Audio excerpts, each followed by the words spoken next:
ਵਾਹਿਗੁਰੂ ਜੀ। ਗੁਰੂ ਨਾਨਕ ਪਗ ਪੰਕਜ ਬੰਦਨ, ਪਗ ਪੰਕਜ ਬੰਦਨ। ਸਿਮਰੋ ਅੰਗਦ ਦੋਖ ਨਿਕੰਦਨ, ਅਮਰਦਾਸ ਹਿਰਦੈ ਨਿਤ ਧਿਆਵਉ, ਹਿਰਦੈ ਨਿਤ ਧਿਆਵਉ। ਸ੍ਰੀ ਗੁਰੂ ਰਾਮਦਾਸ ਗੁਣ ਗਾਵਉ, ਗੁਰੂ ਅਰਜਨ ਬਿਗਨਨ ਕੇ ਨਾਸਕ, ਬਿਗਨਨ ਕੇ ਨਾਸਕ। ਹਰ ਗੋਬਿੰਦ ਸੋਭ ਮਤ ਪ੍ਰਕਾਸਕ। ਸ੍ਰੀ ਹਰਿ ਰਾਇ ਨਮੋ ਕਰ ਜੋਰੀ, ਨਮੋ ਕਰ ਜੋਰੀ। ਸ੍ਰੀ ਹਰਿ ਕ੍ਰਿਸ਼ਨ ਮਨਾਇ ਬਹੋਰੀ, ਤੇਗ ਬਹਾਦਰ ਪਰਮ ਕਿਰਪਾਲ, ਵਾਹਿਗੁਰੂ ਪਰਮ ਕਿਰਪਾਲ। ਸ੍ਰੀ ਗੁਰੂ ਗੋਬਿੰਦ ਸਿੰਘ ਬਿਸਾਲਾ, ਤਰੁ ਤਰਾ ਪਰ ਪੁਨ ਪੁਨ ਸੀਸਾ, ਪੁਨ ਸੀਸਾ। ਬੰਦੂ ਬਾਰ ਬਾਰ ਜਗਦੀਸਾ, ਜਿਸਮੈ ਅੰਮ੍ਰਿਤ ਗਿਆਨ ਹੈ ਮਾਨੁਖ ਭਗਤ ਵੈਰਾਗ। ਗੁਰੂ ਗ੍ਰੰਥ ਸਾਹਿਬ ਉਦਦ ਬੰਦੋਂ ਕਰ ਅਨੁਰਾਗ। ਸ੍ਰੀ ਗੁਰ ਸ਼ਬਦ ਕਮਾਏ ਜਿਨ, ਜੀਤੇ ਪੰਚ ਵਿਕਾਰ। ਤਿਨ ਸੰਤਨ ਕੋ ਬੰਦਨਾ, ਸਿਰ ਚਰਣਨ ਪਰ ਤਾਰ। ਏਕ ਓੰਕਾਰ ਸਤਿਗੁਰੂ ਤੇ ਪ੍ਰਸਾਦ ਸਚ ਹੋਏ। ਵਾਹਿਗੁਰੂ ਜੀ ਕੀ ਫਤਿਹ, ਬਿਘਨ ਬਿਨਾਸਨ ਸੋਏ। ਵਾਹਿਗੁਰੂ ਜੀ ਕੀ ਫਤਿਹ, ਬਿਘਨ ਬਿਨਾਸਨ ਸੋਏ। ਵਾਹਿਗੁਰੂ ਸਾਹਿਬ ਜੀ, ਤਿਉ ਸਤਿਗੁਰ ਕੇ ਸ਼ਬਦ ਸੁਖੇਨ। ਪੜ ਗਤ ਪ੍ਰਾਪਤ ਜੇਨ ਰੁਕੇਨ, ਧਰਤੀ ਵਿਖੈ ਕੂਪ ਕੋ ਪਾਨੀ। ਤਉ ਮੇਘ ਬਰਖੈ ਸੁਖ ਠਾਨੀ, ਤਿਉ ਸਤਿਗੁਰ ਕੇ ਸ਼ਬਦ ਸੁਖੇਨ। ਵਾਹਿਗੁਰੂ ਜੀ ਕਾ ਖਾਲਸਾ, ਵਾਹਿਗੁਰੂ ਜੀ ਕੀ ਫਤਿਹ। ਗੁਰੂ ਗਰੀਬ ਨਵਾਜ ਪਤਿਤ ਪਾਵਨ, ਭਗਤ ਵਛਲ ਕਿਰਪਾ ਦੇ ਖਜ਼ਾਨੇ। ਧੰਨ ਧੰਨ ਸਾਹਿਬ ਸਤਿਗੁਰੂ ਸ੍ਰੀ ਗੁਰੂ ਅਮਰਦਾਸ ਮਹਾਰਾਜ ਸਤਿਗੁਰਾਂ ਦੀ ਸਾਜੀ ਨਿਵਾਜੀ ਗੁਰੂ ਸਵਾਰੀ ਸਤ ਸੰਗਤ ਜੀਓ। ਸਾਹਿਬ ਗੁਰੂ ਨਾਨਕ ਮਹਾਰਾਜ ਦੇ ਗੁਰਗੱਦੀ ਤੇ ਗੁਰੂ ਨਾਨਕ ਜੋਤ ਦੇ ਤੀਸਰੇ ਸਰੂਪ ਜਦੋਂ ਸੁਭਾਏਮਾਨ ਹੋਏ ਹਨ, ਸ੍ਰੀ ਗੋਇੰਦਵਾਲ ਸਾਹਿਬ ਜੀ ਦੀ ਪਵਿੱਤਰ ਨਗਰੀ ਨੂੰ ਵਸਾ ਕਰਕੇ ਹਜੂਰ ਨੇ ਵਾਸਾ ਕੀਤਾ। ਆਪ ਜੀ ਗੁਰਤਾ ਦਾ ਤਖਤ ਲਾ ਕਰਕੇ ਬਖਸ਼ਿਸ਼ਾਂ ਕੀਤੀਆਂ ਹਨ। ਆਪਣੀ ਗੁਰੂ ਨਾਨਕ ਦੀ ਜੋ ਗੁਰਿਆਈ ਹੈ, ਉਸ ਦਾ ਪ੍ਰਤਾਪ ਪ੍ਰਗਟ ਕਰਦੇ ਹੋਏ ਅਨੇਕਾਂ ਹੀ ਜੀਵਾਂ ਦੇ ਤਾਈਂ ਜੋ ਜੀਵਨ ਸਫਲ ਜੀਵਨ ਸੁਨ ਹਰ ਜਪ ਜਪ ਸਦ ਜੀਵਨ। ਸਫਲ ਜੀਵਨ ਵਾਸਤੇ ਮੇਰੇ ਸਤਿਗੁਰੂ ਜੀ ਗੁਰਸਿੱਖੀ ਦੀਆਂ ਦਾਤਾਂ ਬਖਸ਼ਿਸ਼ ਕਰ ਰਹੇ ਹਨ। ਜੈਸੀ ਜੈਸੀ ਭਾਵਨਾ ਧਾਰ ਕੇ ਸ਼ਹਿਨਸ਼ਾਹ ਪਿਤਾ ਸਤਿਗੁਰਾਂ ਦਾ ਕੋਈ ਦੀਦਾਰ ਕਰਦਾ ਹੈ, ਭਾਵੇਂ ਕੋਈ ਪ੍ਰਗਟ ਰੂਪ ਵਿੱਚ, ਭਾਵੇਂ ਕੋਈ ਗੁਪਤ ਰੂਪ ਵਿੱਚ ਗੁਰੂ ਚਰਨਾਂ 'ਚ ਬੇਨਤੀਆਂ ਕਰੇ, ਮੇਰੇ ਸਤਿਗੁਰੂ ਜੀ ਸਭ ਦੀਆਂ ਬੇਨਤੀਆਂ ਪ੍ਰਵਾਨ ਕਰਦੇ ਹੋਏ ਸਭ ਦੀਆਂ ਭਾਵਨਾ ਨੂੰ ਪੂਰਨ ਕਰ ਰਹੇ ਨੇ। ਤੋ ਸ਼ਹਿਨਸ਼ਾਹ ਪਿਤਾ ਸਤਿਗੁਰੂ ਜੀ ਬਖਸ਼ਿਸ਼ ਕੀਤੀ ਹੈ। ਆਪ ਜੀ ਨੇ ਜੋ ਗੁਰੂ ਘਰ ਦੇ ਦੋਸ਼ੀ ਲੋਕ ਸਨ, ਵਿਰੋਧੀ, ਉਹਨਾਂ ਨੇ ਗੁਰੂ ਘਰ ਦੇ ਖਿਲਾਫ ਮੁਕੱਦਮਾ ਦਰਜ ਕੀਤਾ ਹੈ। ਬਾਦਸ਼ਾਹ ਦੀ ਕਚਹਿਰੀ ਦੇ ਵਿੱਚ ਗੁਰੂ ਅਮਰਦਾਸ ਮਹਾਰਾਜ ਨੂੰ ਪਰਵਾਨਾ ਆਇਆ ਹੈ। ਬੇਨਤੀ ਆਈ ਕਿ ਮਹਾਰਾਜ ਜੀ ਆਪ ਕਿਰਪਾ ਕਰਕੇ ਇਹਨਾਂ ਲੋਕਾਂ ਨੂੰ ਜਵਾਬ ਦਿਓ। ਰਾਮਦਾਸ ਮਹਾਰਾਜ ਨੂੰ ਭੇਜਿਆ ਹੈ। ਲਾਹੌਰ ਦੇ ਅੰਦਰ ਅਕਬਰ ਬਾਦਸ਼ਾਹ ਦੀ ਕਚਹਿਰੀ ਲੱਗੀ ਹੈ, ਜਿਹਦੇ ਵਿੱਚ ਇਹਨਾਂ ਨੂੰ ਸੋ ਜੋ ਕੁਝ ਇਲਾਕਿਆਂ ਦੇ ਮੁਖੀ ਲੋਕ ਤੇ ਪ੍ਰੋਹਤ ਲੋਕ ਇਕੱਠੇ ਹੋ ਕੇ ਗੁਰੂ ਘਰ ਦੇ ਖਿਲਾਫ ਮੁਕੱਦਮਾ ਕੀਤਾ ਸੀ। ਤੋਂ ਬਾਦਸ਼ਾਹ ਨੇ ਸਾਹਮਣੇ ਕਿਹਾ ਵੀ ਹੁਣ ਸਵਾਲ ਕਰੋ। ਜੋ ਸਵਾਲ ਕੀਤੇ ਰਾਮਦਾਸ ਮਹਾਰਾਜ ਨੇ ਨਿਰੁੱਤਰ ਕੀਤਾ, ਜਵਾਬ ਦੇ ਕਰਕੇ ਬਖਸ਼ਿਸ਼ਾਂ ਕੀਤੀਆਂ। ਸ਼ਹਿਨਸ਼ਾਹ ਪਿਤਾ ਜੀ ਦੇ ਚਰਨਾਂ ਦੇ ਵਿੱਚ ਫਿਰ ਇਹ ਤੀਰਥ ਜਿਹੜੇ ਸਨ ਸੋ ਉਹਨਾਂ ਨੇ ਸੋ ਆਪਣੇ ਅਧਿਆਕਸ਼ ਰੂਪ ਦੇ ਵਿੱਚੋਂ ਗੁਰੂ ਸਾਹਿਬ ਨੂੰ ਬੇਨਤੀਆਂ ਕੀਤੀਆਂ ਨੇ ਕਿ ਮਹਾਰਾਜ ਕਿਰਪਾ ਕਰੋ। ਸੋ ਇਹ ਦੁਨੀਆ ਦੇ ਕਲਯੁੱਗ ਦੇ ਪਾਪੀ ਜੀਵ ਆਣ ਕਰਕੇ ਸਾਡੇ ਵਿੱਚ ਪਾਪ ਧੋ ਜਾਂਦੇ ਨੇ, ਤੇ ਇੱਥੋਂ ਤੱਕ ਵੀ ਹੈ ਕਿ ਲੋਕ ਤੀਰਥਾਂ ਤੇ ਖੜੋ ਕਰਕੇ ਤੀਰਥਾਂ ਤੇ ਜਾ ਕੇ ਵੀ ਪਾਪ ਕਰਦੇ ਨੇ, ਜਿਸ ਨੂੰ ਕਿਹਾ ਹੈ ਸੋ ਇਸ ਭਾਈ ਗੁਰਦਾਸ ਸਾਹਿਬ ਜੀ ਨੇ ਕਿ ਬੱਜਰ ਪਾਪ ਨਾ ਲੱਥਣੀ ਜੋ ਕੀਤੇ ਗੰਗਾ। ਕਹਿੰਦੇ ਜਿਹੜੇ ਗੰਗਾ ਤੇ ਜਾ ਕੇ ਦੁਨੀਆ ਦੇ ਲੋਕ ਤਾਂ ਜਿਹੜੇ ਨੇ ਉਹ ਪਾਪ ਉਤਾਰਦੇ ਇਸ਼ਨਾਨ ਕਰਕੇ, ਤੇ ਜਿਹੜੇ ਉੱਥੇ ਬੈਠੇ ਹੀ ਪਾਪ ਕਰੀ ਜਾਂਦੇ ਆ ਉਹ ਕਿੱਥੇ ਜਾ ਕੇ ਲਾਉਣਗੇ, ਕਿੱਥੇ ਜਾ ਕਰਕੇ ਉਤਾਰਨਗੇ ਉਹਨਾਂ ਪਾਪਾਂ ਨੂੰ। ਇਹੋ ਜਿਹੇ ਤੀਰਥਾਂ ਦੀ ਜਦੋਂ ਤਰਸਯੋਗ ਹਾਲਤ ਹੋ ਚੁੱਕੀ ਸੀ, ਤਦੋਂ ਫਿਰ ਸਤਿਗੁਰਾਂ ਦੇ ਚਰਨਾਂ ਵਿੱਚ ਅਰਦਾਸ ਬੇਨਤੀ ਤੀਰਥਾਂ ਨੇ ਕੀਤੀ ਹੈ। ਸਾਹਿਬ ਗੁਰੂ ਅਮਰਦਾਸ ਮਹਾਰਾਜ ਨੇ ਬਖਸ਼ਿਸ਼ ਕੀਤੀ ਹੈ ਤੀਰਥਾਂ ਨੂੰ ਆਜ਼ਾਦ ਕਰਨ ਲਈ, ਤੀਰਥਾਂ ਨੂੰ ਪਵਿੱਤਰ ਕਰਨ ਲਈ, ਅਤੇ ਸੋ ਜੀਵਾਂ ਦੇ ਤਾਈਂ ਸੋ ਖੁੱਲ੍ਹੇ ਦਰਸ਼ਨ ਦੀਦਾਰ ਕਰਨ ਵਾਸਤੇ ਤੀਰਥਾਂ ਤੇ ਮੇਰੇ ਸਤਿਗੁਰੂ ਜੀ ਨੇ ਤੀਰਥ ਉਦਮ ਸਤਿਗੁਰੂ ਕੀਆ ਸਭ ਲੋਕ ਉਦਾਹਰਣ ਅਰਥਾ। ਤੀਰਥਾਂ ਦਾ ਤੇ ਲੋਕਾਂ ਦਾ ਉਧਾਰ ਕਰਨ ਵਾਸਤੇ ਸਾਹਿਬ ਗੁਰੂ ਅਮਰਦਾਸ ਮਹਾਰਾਜ ਨੇ ਉਦਮ ਕੀਤਾ ਹੈ ਤੀਰਥ ਯਾਤਰਾ ਦਾ।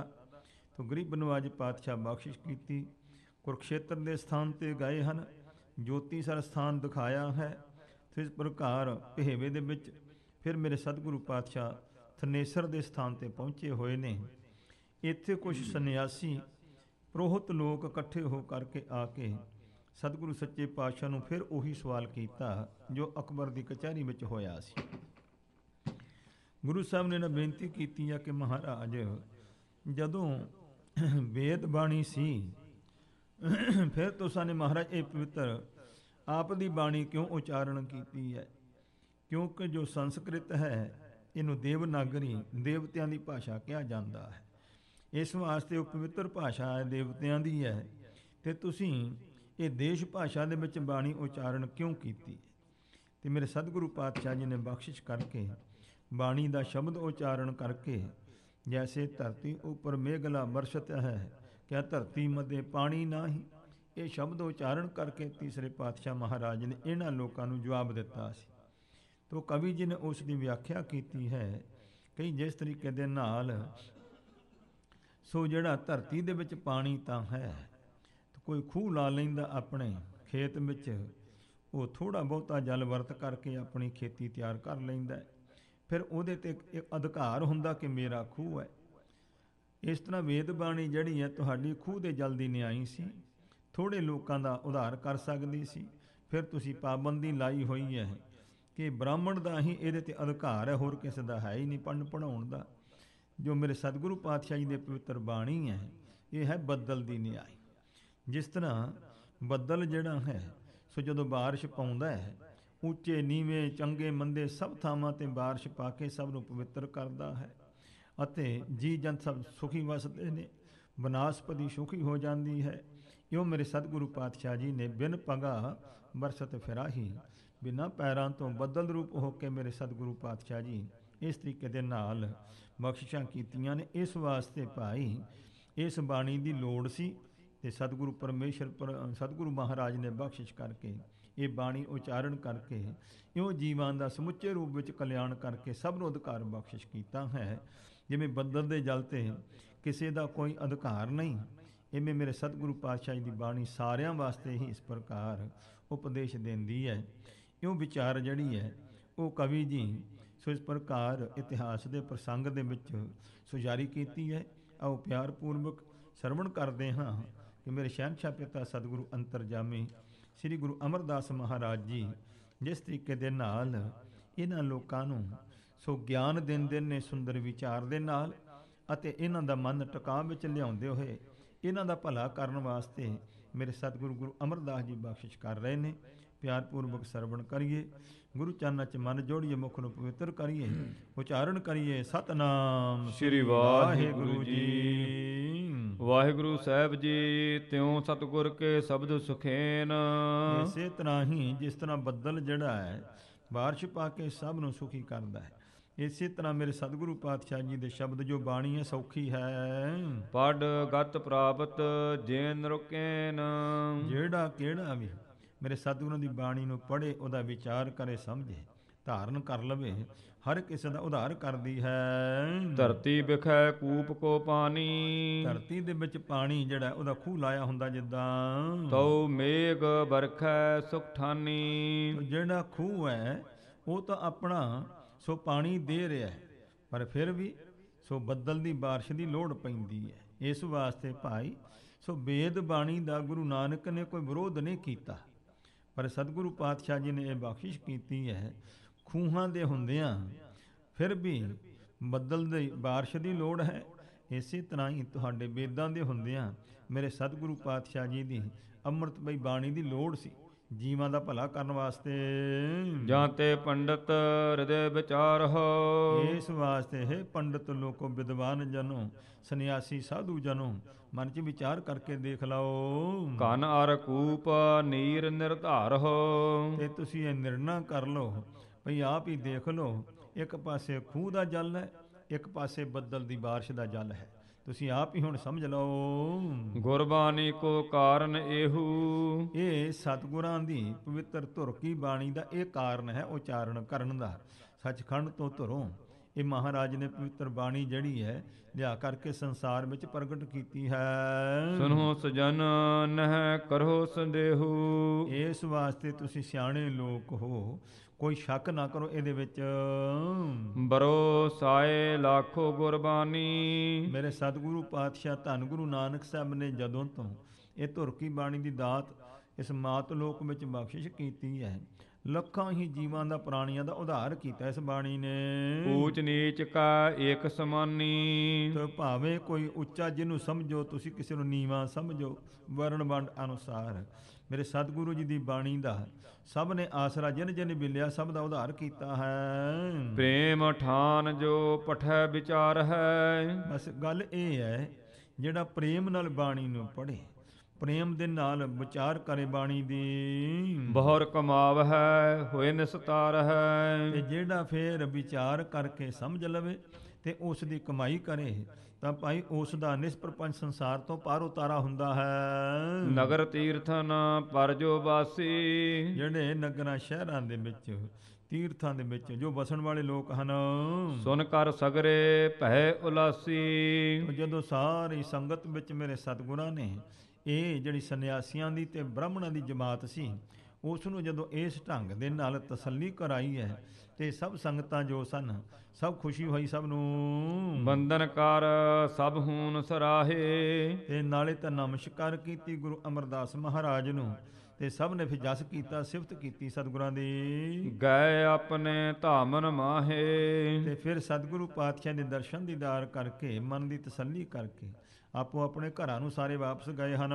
ਇਸ ਪ੍ਰਕਾਰ ਕੁਛ ਚਰਚਾ ਭਈ। ਭਾਈ ਇਸ ਤਰੀਕੇ ਦਾ ਕਵੀ ਜੀ ਕਹਿੰਦੇ ਨੇ, ਸਤਿਗੁਰਾਂ ਦੇ ਨਾਲ ਕੁਛ ਚਰਚਾ ਵਿਚਾਰ ਹੋਈ ਇਹਨਾਂ ਲੋਕਾਂ ਦੀ। ਸੁਨ ਕੇਤਕ ਕੀ ਦੁਰਮਤ ਗਈ। ਤੇ ਭਾਈ ਜਿਹੜੇ ਸ਼ਰਧਾ ਵਾਲੇ ਸਨ ਉਹਨਾਂ ਨੇ ਮਹਾਰਾਜ ਦੇ ਪਵਿੱਤਰ ਇਸ ਵਿਚਾਰ ਨੂੰ, ਚਰਚਾ ਨੂੰ ਸੁਣਿਆ, ਤੇ ਕਈਆਂ ਦੀ ਖੋਟੀ ਬੁੱਧ ਨਾਸ ਹੋ ਕੇ ਗੁਰੂ ਦੀ ਮੱਤ ਉਹਨਾਂ ਨੂੰ ਪ੍ਰਾਪਤ ਹੋਈ ਹੈ। ਖਾਨ ਪਾਨ ਕਰ ਸੰਗਤ ਸਾਥ।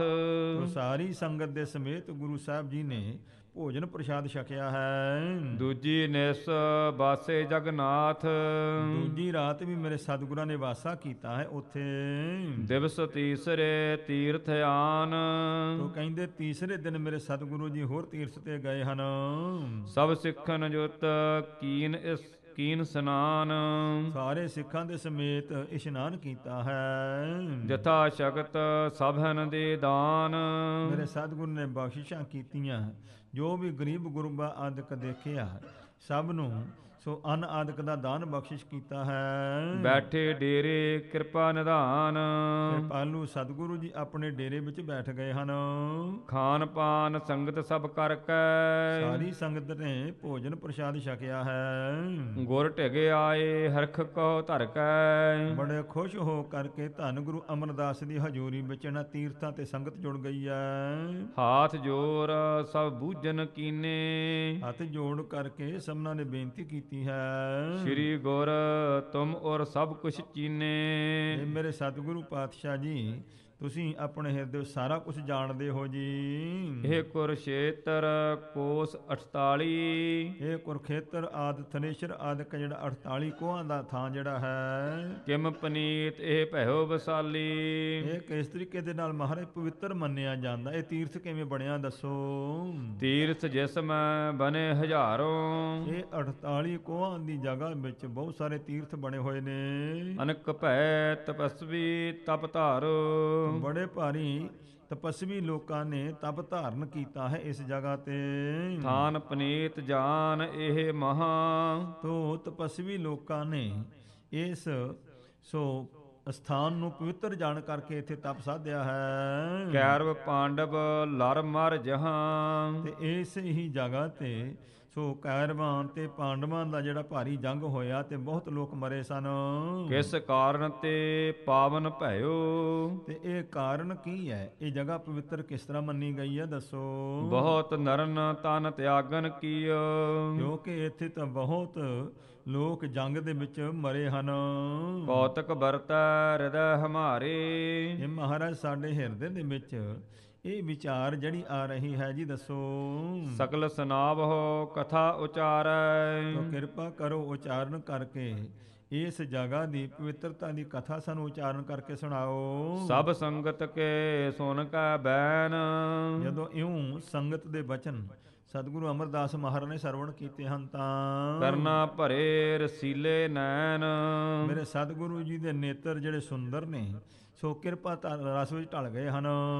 ਪਰ ਉਪਕਾਰ ਕਰਨ ਨਿਤ ਚਾਹਤ, ਨਿਤ ਪ੍ਰਤੀ ਮਾਰੇ ਸਤਿਗੁਰੂ ਪਾਤਸ਼ਾਹ ਜੀ ਪਰ ਉਪਕਾਰ ਕਰਨਾ ਚਾਹੁੰਦੇ ਨੇ, ਬਖਸ਼ਿਸ਼ਾਂ ਕਰਨੀਆਂ ਚਾਹੁੰਦੇ ਹਨ ਸਤਿਗੁਰੂ ਜੀ। ਬਹੁ ਲੋਕਨ ਕੀ ਦੁਰਮਤ ਦਾਹਤ, ਤੇ ਮੇਰੇ ਸਤਿਗੁਰੂ ਜੀ ਉਹ ਬਖਸ਼ਿਸ਼ ਕਰਦੇ ਨੇ, ਬਹੁਤ ਲੋਕਾਂ ਦੀ ਖੋਟੀ ਮਤ ਨੂੰ ਸਾੜ ਦਿੰਦੇ ਨੇ, ਪਵਿੱਤਰ ਮਤ ਬਖਸ਼ਦੇ ਹਨ।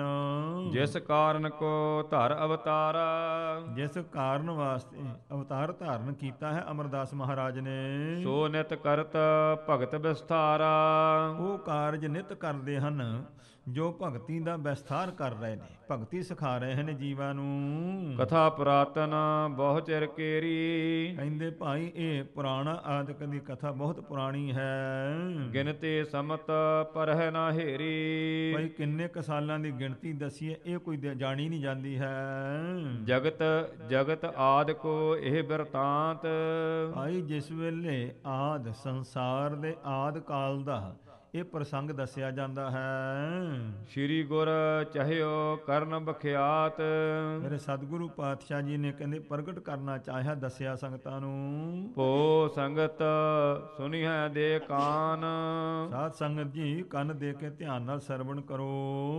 ਉਪਜਿਓ ਨਹਿ ਜਬ ਜਗਤ ਮਹਾਨ, ਜਿਸ ਵੇਲੇ ਅਜੇ ਇਹ ਮਹਾਨ ਵੱਡਾ ਭਾਰੀ ਸੰਸਾਰ ਪੈਦਾ ਨਹੀਂ ਸੀ ਹੋਇਆ, ਜਦੋਂ ਸ੍ਰੀ ਨਾਰਾਇਣ ਬੈਠੇ ਇਹਾਂ, ਤੋ ਨਾਰਾਇਣ ਆਮ ਤੌਰ ਤੇ ਵਿਸ਼ਨੂੰ ਮਹਾਰਾਜ ਦਾ ਨਾਮ ਵੇਦ ਪੁਰਾਣਾਂ ਵਿੱਚ ਲਿਆ ਗਿਆ।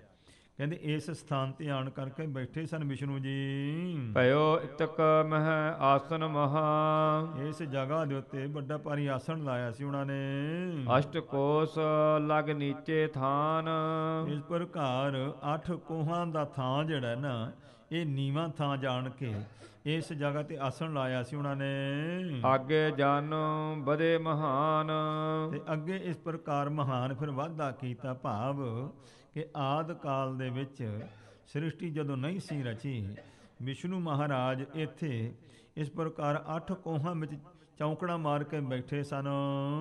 ਉੱਤਰ ਦੇਸ਼ ਭੀ ਪ੍ਰਿਸ਼ਟ ਬਡੇਰੀ, ਇਹ ਜਿਹੜਾ ਇਸ ਪ੍ਰਕਾਰ ਪਹਾੜ ਦਾ ਵਾਹੀ ਹੈ ਉੱਤਰ ਦਿਸ਼ਾ, ਉਧਰ ਉਹਨਾਂ ਦੀ ਪਿੱਠ ਹੋਈ ਸੀ। ਦੱਖਣ ਕੋ ਮੁਖ ਕੇ ਤਿਸ ਬੇਰੀ, ਕੀ ਇਹ ਕਹਿੰਦੇ ਉਸ ਪ੍ਰਕਾਰ ਦੱਖਣ ਵਾਲੇ ਪਾਸੇ ਮੂੰਹ ਕੀਤਾ ਸੀ। ਅਸ਼ਟ ਕੋਸ ਚੌਗਰਦੇ ਮਾਹੇ, ਤੇ 4 ਚਫੇਰੇ 8 ਕੋਹਾਂ ਦੇ ਵਿੱਚ, ਮਦ ਥਾਨ ਭਗਵਾਨ ਸੁਆਹੇ, ਤੇ ਵਿਚਾਲੇ ਮੱਧ ਥਾਂ ਦੇ ਵਿੱਚ ਭਗਵਾਨ ਜੀ ਤੇ 8 ਕੋਹਾਂ ਵਿੱਚੋਂ ਚੌਂਕੜਾ ਮਾਰਿਆ ਸੀ। ਸੋ ਥਲ ਇਹ ਥਨੇਸਰ ਜਨ ਹੋ, ਇਸ ਵਾਸਤੇ ਇਸ ਦਾ ਨਾਮ ਥਨੇਸਰ ਰੱਖਿਆ ਹੋਇਆ ਹੈ। ਮਹਾ ਮਹਾਤਮ ਹਿਰਦੇ ਪਰਮਨ ਹੋ, ਤੇ ਮਨ ਵਿੱਚ ਤੁਸੀਂ ਅੰਦਾਜ਼ਾ ਲਾ ਲਓ ਇਸ ਵਾਸਤੇ ਇਸ ਸਥਾਨ ਦੀ ਮਹਾਨਤਾ ਹੈ। ਸੁਨ ਸੰਗਤ ਗੁਰ ਬੂਝਨ ਲਕੀਨੇ, ਸੁਣ ਕੇ ਸੰਗਤਾਂ ਨੇ ਪੁੱਛਿਆ ਹੈ ਸਤਿਗੁਰਾਂ ਨੂੰ, ਇਆਂ ਪਰਮੇਸ਼ਰ ਕਿਮ ਅਸੀਨੇ, ਕਹਿੰਦੇ ਮਹਾਰਾਜ ਸੋ ਇੱਥੇ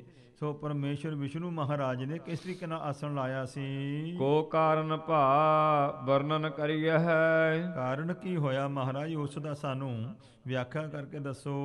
ਸਭ ਸਿੱਖਣ ਕੀ ਇੱਛਾ ਪੁਰੀਐ, ਸਾਰੇ ਗੁਰਸਿੱਖਾਂ ਦੀ ਇੱਛਾ ਪੂਰੀ ਕਰੋ ਜੀ। ਭੂਤ ਭਵਿੱਖ ਤਿਨਹੁ ਕਾਲ, ਤੋ ਸਤਿਗੁਰੂ ਪਾਤਸ਼ਾਹ ਸੋ ਭੂਤ ਜੋ ਪਿਛਲਾ ਸਮਾਂ, ਭਵਿੱਖਤ ਆਉਣ ਵਾਲਾ ਤੇ ਹੁਣ ਦਾ ਤਿੰਨੇ ਸਮੇਂ ਜਿਹੜੇ ਹਨ, ਰਾਵਰ ਕੋ ਸਭ ਗਿਆਤ ਵਿਸਾਲ, ਆਪ ਜੀ ਨੂੰ ਸਾਰਾ ਹੀ ਗਿਆਨ ਹੈ ਵੱਡਾ ਭਾਰੀ। ਸ੍ਰੀ ਗੁਰ ਅਮਰਦਾਸ ਸੁਖ ਰਾਸ, ਸੁਖਾਂ ਦੇ ਖਜ਼ਾਨੇ ਧੰਨ ਸਤਿਗੁਰੂ ਸ੍ਰੀ ਗੁਰੂ ਅਮਰਦਾਸ ਮਹਾਰਾਜ ਜੀ ਨਿਜ ਦਾਸਨ ਕੀ ਪੂਰਤ ਆਸ, ਆਪਣੇ ਦਾਸਾਂ ਦੀ ਸੇਵਕਾਂ ਦੀ ਆਸਾਂ ਨੂੰ ਪੂਰੀ ਕਰਦੇ ਹਨ। ਕਹਿਣ ਲੱਗੇ ਇਤਿਹਾਸ ਪੁਰਾਤਨ, ਇਹ ਪੁਰਾਣਾ ਇਤਿਹਾਸ ਹੈ ਕਵੀ ਜੀ, ਕਿਉਂਕਿ ਵਿਦਵਾਨ ਹਨ ਇਹ ਸਾਰੇ ਇਤਿਹਾਸ ਉਹਨਾਂ ਪੜ੍ਹੇ ਹੋਏ ਨੇ। ਇਸ ਵਾਸਤੇ ਸੋਹਣੇ ਢੰਗ ਦੇ ਨਾਲ ਸੋ ਇਹ ਪਵਿੱਤਰ ਉਹਨਾਂ ਗ੍ਰੰਥਾਂ ਦਾ ਗਿਆਨ ਜਿਹੜਾ ਹੈ ਪ੍ਰਗਟਾ ਰਹੇ ਹਨ। ਜਿਮ ਕੀਨੋ ਸ੍ਰੀ ਪ੍ਰਭੂ ਸਨਾਤਨ, ਜਿਸ ਤਰੀਕੇ ਦੇ ਨਾਲ ਸ਼੍ਰੋਮਣੀ ਪ੍ਰਭੂ ਵਿਸ਼ਨੂੰ ਭਗਵਾਨ ਮਹਾਰਾਜ ਨੇ ਸੋ ਪੁਰਾਤਨ ਸਮੇਂ ਦੇ ਵਿੱਚ ਇਹ ਕੌਤਕ ਕੀਤਾ ਹੈ। ਸੁਣੋ ਸੰਗਤ ਸੁਨੋ ਸੋ ਕਥਾ ਨਾਰਾਇਣ, ਇਹ ਨਾਰਾਇਣ ਵਿਸ਼ਨੂੰ ਮਹਾਰਾਜ ਦੀ ਕਥਾ ਸੁਣੋ, ਜਿਸ ਤੇ ਹੋਵਤ ਪਾਪ ਪਲਾਇਨ, ਜਿਸ ਕਰਕੇ ਇਹ ਬੜਾ ਭਾਰੀ ਜਿਹੜਾ ਸਥਾਨ ਬਣਿਆ ਹੈ ਜੀ। ਦੋਹਰਾ ਸ੍ਰੀ ਨਾਰਾਇਣ ਹਰ ਪ੍ਰਭੂ, ਸ੍ਰੀ ਵਿਸ਼ਨੂੰ ਮਹਾਰਾਜ ਪ੍ਰਭੂ ਪਰਮੇਸ਼ਰ ਰੂਪ ਜੋ ਹਨ, ਸੇਜ ਸੇਖ ਤੇ ਪਾਏ, ਜਿਹੜੇ ਕਹਿੰਦੇ ਨੇ ਇਸ ਕਿਉਂਕਿ ਪਹਿਲਾਂ ਸੋ ਪਾਣੀ ਹੀ ਪਾਣੀ ਦੱਸਿਆ ਜਾਂਦਾ ਹੈ ਤੇ ਪਾਣੀ ਦੇ ਵਿੱਚ ਸ਼ੇਸ਼ ਨਾਗ ਰਹਿੰਦਾ ਹੈ। ਇਸ ਵਾਸਤੇ ਸਮਝਿਆ ਜਾਂਦਾ ਹੈ ਕਿ ਧਰਤੀ ਤਾਂ ਹੈ ਨਹੀਂ ਸੀ, ਪਾਣੀ ਸੀ, ਤੇ ਉਸ ਪਾਣੀ ਦੇ ਵਿੱਚ ਜੋ ਸ਼ੇਸ਼ ਨਾਗ ਹੈ ਉਸ ਦੀ ਸੇਜਾ ਬਣਾ ਕਰਕੇ ਤੇ ਵਿਸ਼ਨੂੰ ਮਹਾਰਾਜ ਜੀ ਉਹਦੇ ਤੇ ਟਿਕਦੇ ਹਨ। ਸੁਪਤ ਜਥਾ ਸੁਖ ਕਾਲ ਚਿਰ, ਤੋ ਇਸ ਪ੍ਰਕਾਰ ਸੋ ਉਸ ਸੇਜਾ ਦੇ ਉੱਤੇ ਸੁਖ ਦੇ ਸਹਿਤ ਬਿਰਾਜਮਾਨ ਹੋਏ ਹੋਏ ਸਨ। ਜਿਹ ਜੋਗੀ ਜਨ ਧਿਆਏ, ਜਿਸ ਦੇ ਤਾਈਂ ਜੋਗੀ ਲੋਕ ਧਿਆਨ ਧਰ ਕਰਕੇ ਧਿਆਉਂਦੇ ਹਨ। ਚੌਪਈ ਪਰਮ ਸਰੂਪ ਤੇਜ ਅਤੁਲਤ ਹੈ, ਤੋ ਕਹਿੰਦੇ ਬੜਾ ਭਾਰੀ ਜਿਹਨਾਂ ਦਾ ਤੇਜ ਪ੍ਰਤਾਪ ਹੈ ਵਿਸ਼ਨੂੰ ਮਹਾਰਾਜ ਦਾ। ਬੀਜ ਭੂਤ ਸਭ ਜਗ ਕੋ ਅਤੈ ਹੈ, ਤੇ ਇਸ ਪ੍ਰਕਾਰ ਅੱਛਾ ਕਰਕੇ ਸਾਰੀ ਹੀ ਸੋ ਸ੍ਰਿਸ਼ਟੀ ਦਾ ਬੀਜ ਰੂਪ ਜੋ ਹਨ। ਨਿਜ ਮੈਂ ਧਰਤੋ ਸ਼ਕਤ ਅਨੰਤ, ਬੜਾ ਭਾਰੀ ਇਸ ਪ੍ਰਕਾਰ ਆਪਣੇ ਆਪ ਦੇ ਵਿੱਚ ਅਨੰਤਤਾ ਨੂੰ ਧਾਰਨ ਕਰਦੇ ਹਨ। ਸ੍ਰਿਸ਼ਟ ਸਤਿਥ ਸੰਘਾਰ ਕਰੰਤ, ਤੋ ਜਾਂ ਸਾਰੀ ਸ੍ਰਿਸ਼ਟੀ ਨੂੰ ਇਸ ਪ੍ਰਕਾਰ ਸਥਿਤ ਵੀ ਕਰਦਾ ਹੈ, ਸੰਘਾਰ ਵਿਨਾਸ਼ ਵੀ ਕਰਦਾ ਹੈ। ਜੋ ਪਰਮ ਪੁਰਖ ਪਰਮੇਸ਼ਰ ਪੂਰਨ, ਉਹ ਪਰਮ ਪੁਰਖ ਹੈ, ਪੂਰਨ ਪਰਮੇਸ਼ਰ ਜੋ ਹੈ। ਅਨੁਪਮਾ ਗਨ ਛਤਰ ਚੂਰਨ, ਮਹਾਨ ਜਿਨ੍ਹਾਂ ਦੀ ਮਹਿਮਾ ਹੈ, ਦੁਸ਼ਮਣਾਂ ਦਾ ਨਾਸ਼ ਕਰਨ ਵਾਲੇ ਹਨ। ਨਿਰਭੈ ਆਨੰਦ ਰੂਪ ਪਰਮਾਤਮ, ਪਰਮਾਤਮਾ ਹੈ, ਨਿਰਭੈ ਸਰੂਪ ਹੈ ਜੋ ਇਸ ਪ੍ਰਕਾਰ ਹੋਤ ਚਰਾਚਰ ਸਭ ਕੋ ਆਤਮ, ਤੇ ਜਿਹੜਾ ਸੋ ਜੜ ਚੇਤਨ ਸਭ ਜੀਵਾਂ ਦਾ ਆਤਮਾ ਰੂਪ ਜੋ ਹੈ। ਸਿਆਮਲ ਅਲਸੀ ਕੁਸਮ ਸਮਾਨ, ਉਹ ਕਹਿੰਦੇ ਨੇ ਭਾਈ ਉਸ ਦਾ ਸਰੂਪ ਕੈਸਾ ਹੈ। ਸੋ ਕਿਹਾ ਜਾਂਦਾ ਕਿ ਵਿਸ਼ਨੂੰ ਮਹਾਰਾਜ ਦਾ ਸ਼ਾਮ ਰੂਪ ਹੈ। ਸੋ ਕਾਲਾ ਕਿਦਾਂ ਦਾ ਕਿ ਜਿਵੇਂ ਅਲਸੀ ਦਾ ਫੁੱਲ ਹੁੰਦਾ ਹੈ, ਨੀਲੀ ਨੀਲੀ ਭਾਵ ਵਾਲਾ, ਐਸਾ ਸੁੰਦਰ ਸਰੂਪ ਹੈ ਉਹ। ਮਿਰਦੁਲ ਮਦਰ ਮੁਖ ਤੇ ਮੁਸਕਾਨ, ਤੇ ਹੌਲੀ ਹੌਲੀ ਆਨੰਦ ਰੂਪ ਮੁਖ ਤੋਂ ਜੋ ਮੁਸਕਰਾਉਂਦੇ ਰਹਿੰਦੇ ਹਨ। ਅਜੋਤ ਬਲੋਚਨ ਮੁੰਦਰਤ ਕਰੇ, ਇਸ ਪ੍ਰਕਾਰ ਸੋ ਜਿਹੜੇ ਵਿਸਥਾਰ ਪੂਰਵਕ ਨੇਤਰ ਹਨ ਉਸ ਦੇ ਉਹ ਬੰਦ ਕੀਤੇ ਹੋਏ ਸਨ। ਰਤਨ ਤਲਪ ਪਰ ਸ਼੍ਰੀ ਪ੍ਰਭ ਥਿਰੇ, ਆਪਣੇ ਰਤਨਾਂ ਦੀ ਸੁੰਦਰ ਸੇਖ ਸਾਈਂ ਦੀ ਸੇਜਾਂ ਦੇ ਉੱਤੇ ਬਿਰਾਜਮਾਨ ਹੋਏ ਹੋਏ ਸਨ।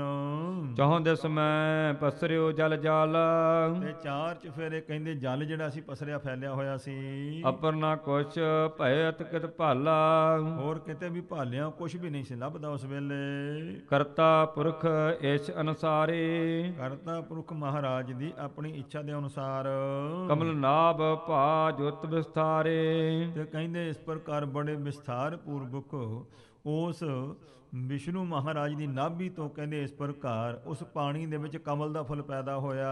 ਤਿਸ ਤੇ ਬ੍ਰਹਮਾ ਉਤਪਤ ਹੋਵਾ, ਉਸ ਕਮਲ ਤੋਂ ਕਹਿੰਦੇ ਬ੍ਰਹਮਾ ਜੀ ਦੀ ਉਤਪਤੀ ਹੋਈ ਹੈ। ਨੇਤਰਨ ਤੇ ਜਲ ਜਹ ਕਹਿ ਜੋਵਾ, ਇਸ ਪ੍ਰਕਾਰ ਸੋ ਸਾਰੇ ਪਾਸੇ ਜਲ ਹੀ ਜਲ ਜਿਹੜਾ ਨੇਤਰਾਂ ਨਾਲ ਵਖਿਆ। ਜਦੋਂ ਬ੍ਰਹਮਾ ਪੈਦਾ ਹੋਇਆ ਚਾਰ ਚਫੇਰੇ ਉਹਨੇ ਅੱਖਾਂ ਨਾਲ ਦੇਖਿਆ ਤੇ ਪਾਣੀ ਹੀ ਪਾਣੀ ਸੀ। ਤਿਸੀ ਕਮਲ ਕੇ ਥਲ ਕੋ ਪਾਏ, ਉਸੇ ਹੀ ਕਮਲ ਦਾ ਜਿਹੜਾ ਥਾਂ ਸੀ ਉਸੇ ਨੂੰ ਪ੍ਰਾਪਤ ਕਰਕੇ ਉਹਦੇ ਵਿੱਚ ਟਿਕਿਆ ਹੋਇਆ ਸੀ। ਲਗਿਓ ਕਰਨ ਤਪ ਕੋ ਤਪਤਾਏ, ਬੜਾ ਭਾਰੀ ਫਿਰ ਤਪ ਸਾਧਨ ਲੱਗਾ ਹੈ ਬ੍ਰਹਮਾ। ਪੁਨਹ ਅਕਾਲ ਪੁਰਖ ਇਸ ਠਾਨ, ਫਿਰ ਇਸ ਪ੍ਰਕਾਰ ਜੋ ਅਕਾਲ ਪੁਰਖ ਵਾਹਿਗੁਰੂ ਪਰਮੇਸ਼ਰ ਹੈ, ਹਾਥ ਆਂਗੁਰੀ ਦੇ ਕਰ ਕਾਨ, ਤੋ ਕਹਿੰਦੇ ਹੁਣ ਕੀ ਕੀਤਾ ਫਿਰ ਉਸ ਵਿਸ਼ਨੂੰ ਮਹਾਰਾਜ ਨੇ ਆਪਣੇ ਕੰਨ ਵਿੱਚ ਉਂਗਲੀ ਫੇਰੀ। ਕੁਛ ਕਾ ਹਲਾਏ ਸੁਕੰਡੂ ਕਰਕੈ, ਥੋੜੀ ਜਿਹੀ ਕੰਨ ਵਿੱਚ ਖੁਰਕ ਕਰਕੇ ਤੇ ਆਪਣੀ ਉਂਗਲ ਫੇਰੀ ਜਦੋਂ, ਕਿਤਕ ਤਹਾਂ ਤੇ ਮੈਲ ਨ ਕਰਕੈ, ਤੋ ਨਾਰਾਇਣ ਨੇ ਕਹਿੰਦੇ ਆਪਣੇ ਕੰਨ ਤੋਂ ਮੈਲ ਕੱਢੀ ਹੈ।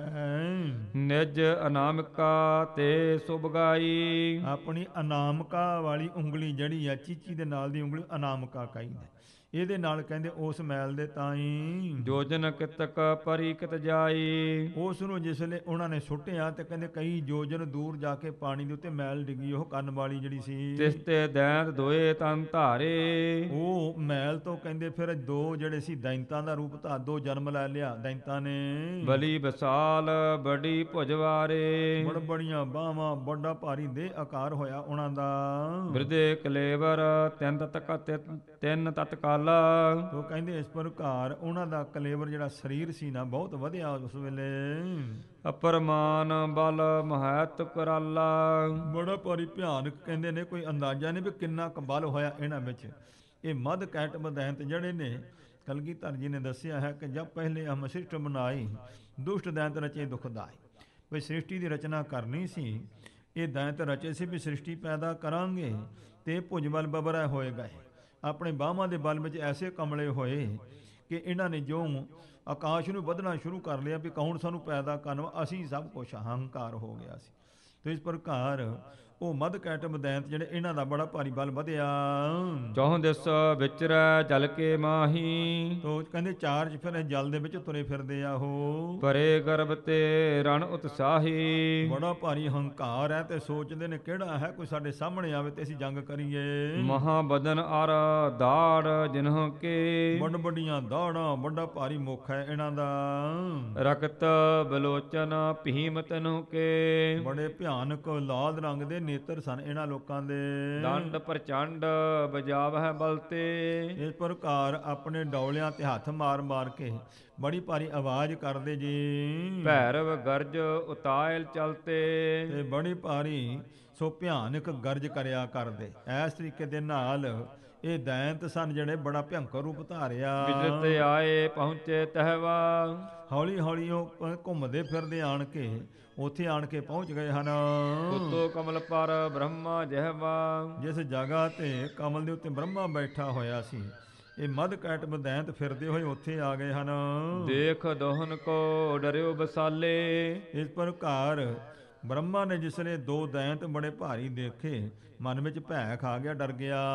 ਕਾਲੇ ਪਰਬਤ ਮਨੋ ਕਰਾਲੇ, ਤੇ ਇਹਨੇ ਜਾਣਿਆ ਵੀ ਜਿਸ ਤਰ੍ਹਾਂ ਕਾਲੇ ਰੰਗ ਦੇ ਪਹਾੜ ਹੀ ਆ ਗਏ ਹੁਣ ਭਿਆਨਕ।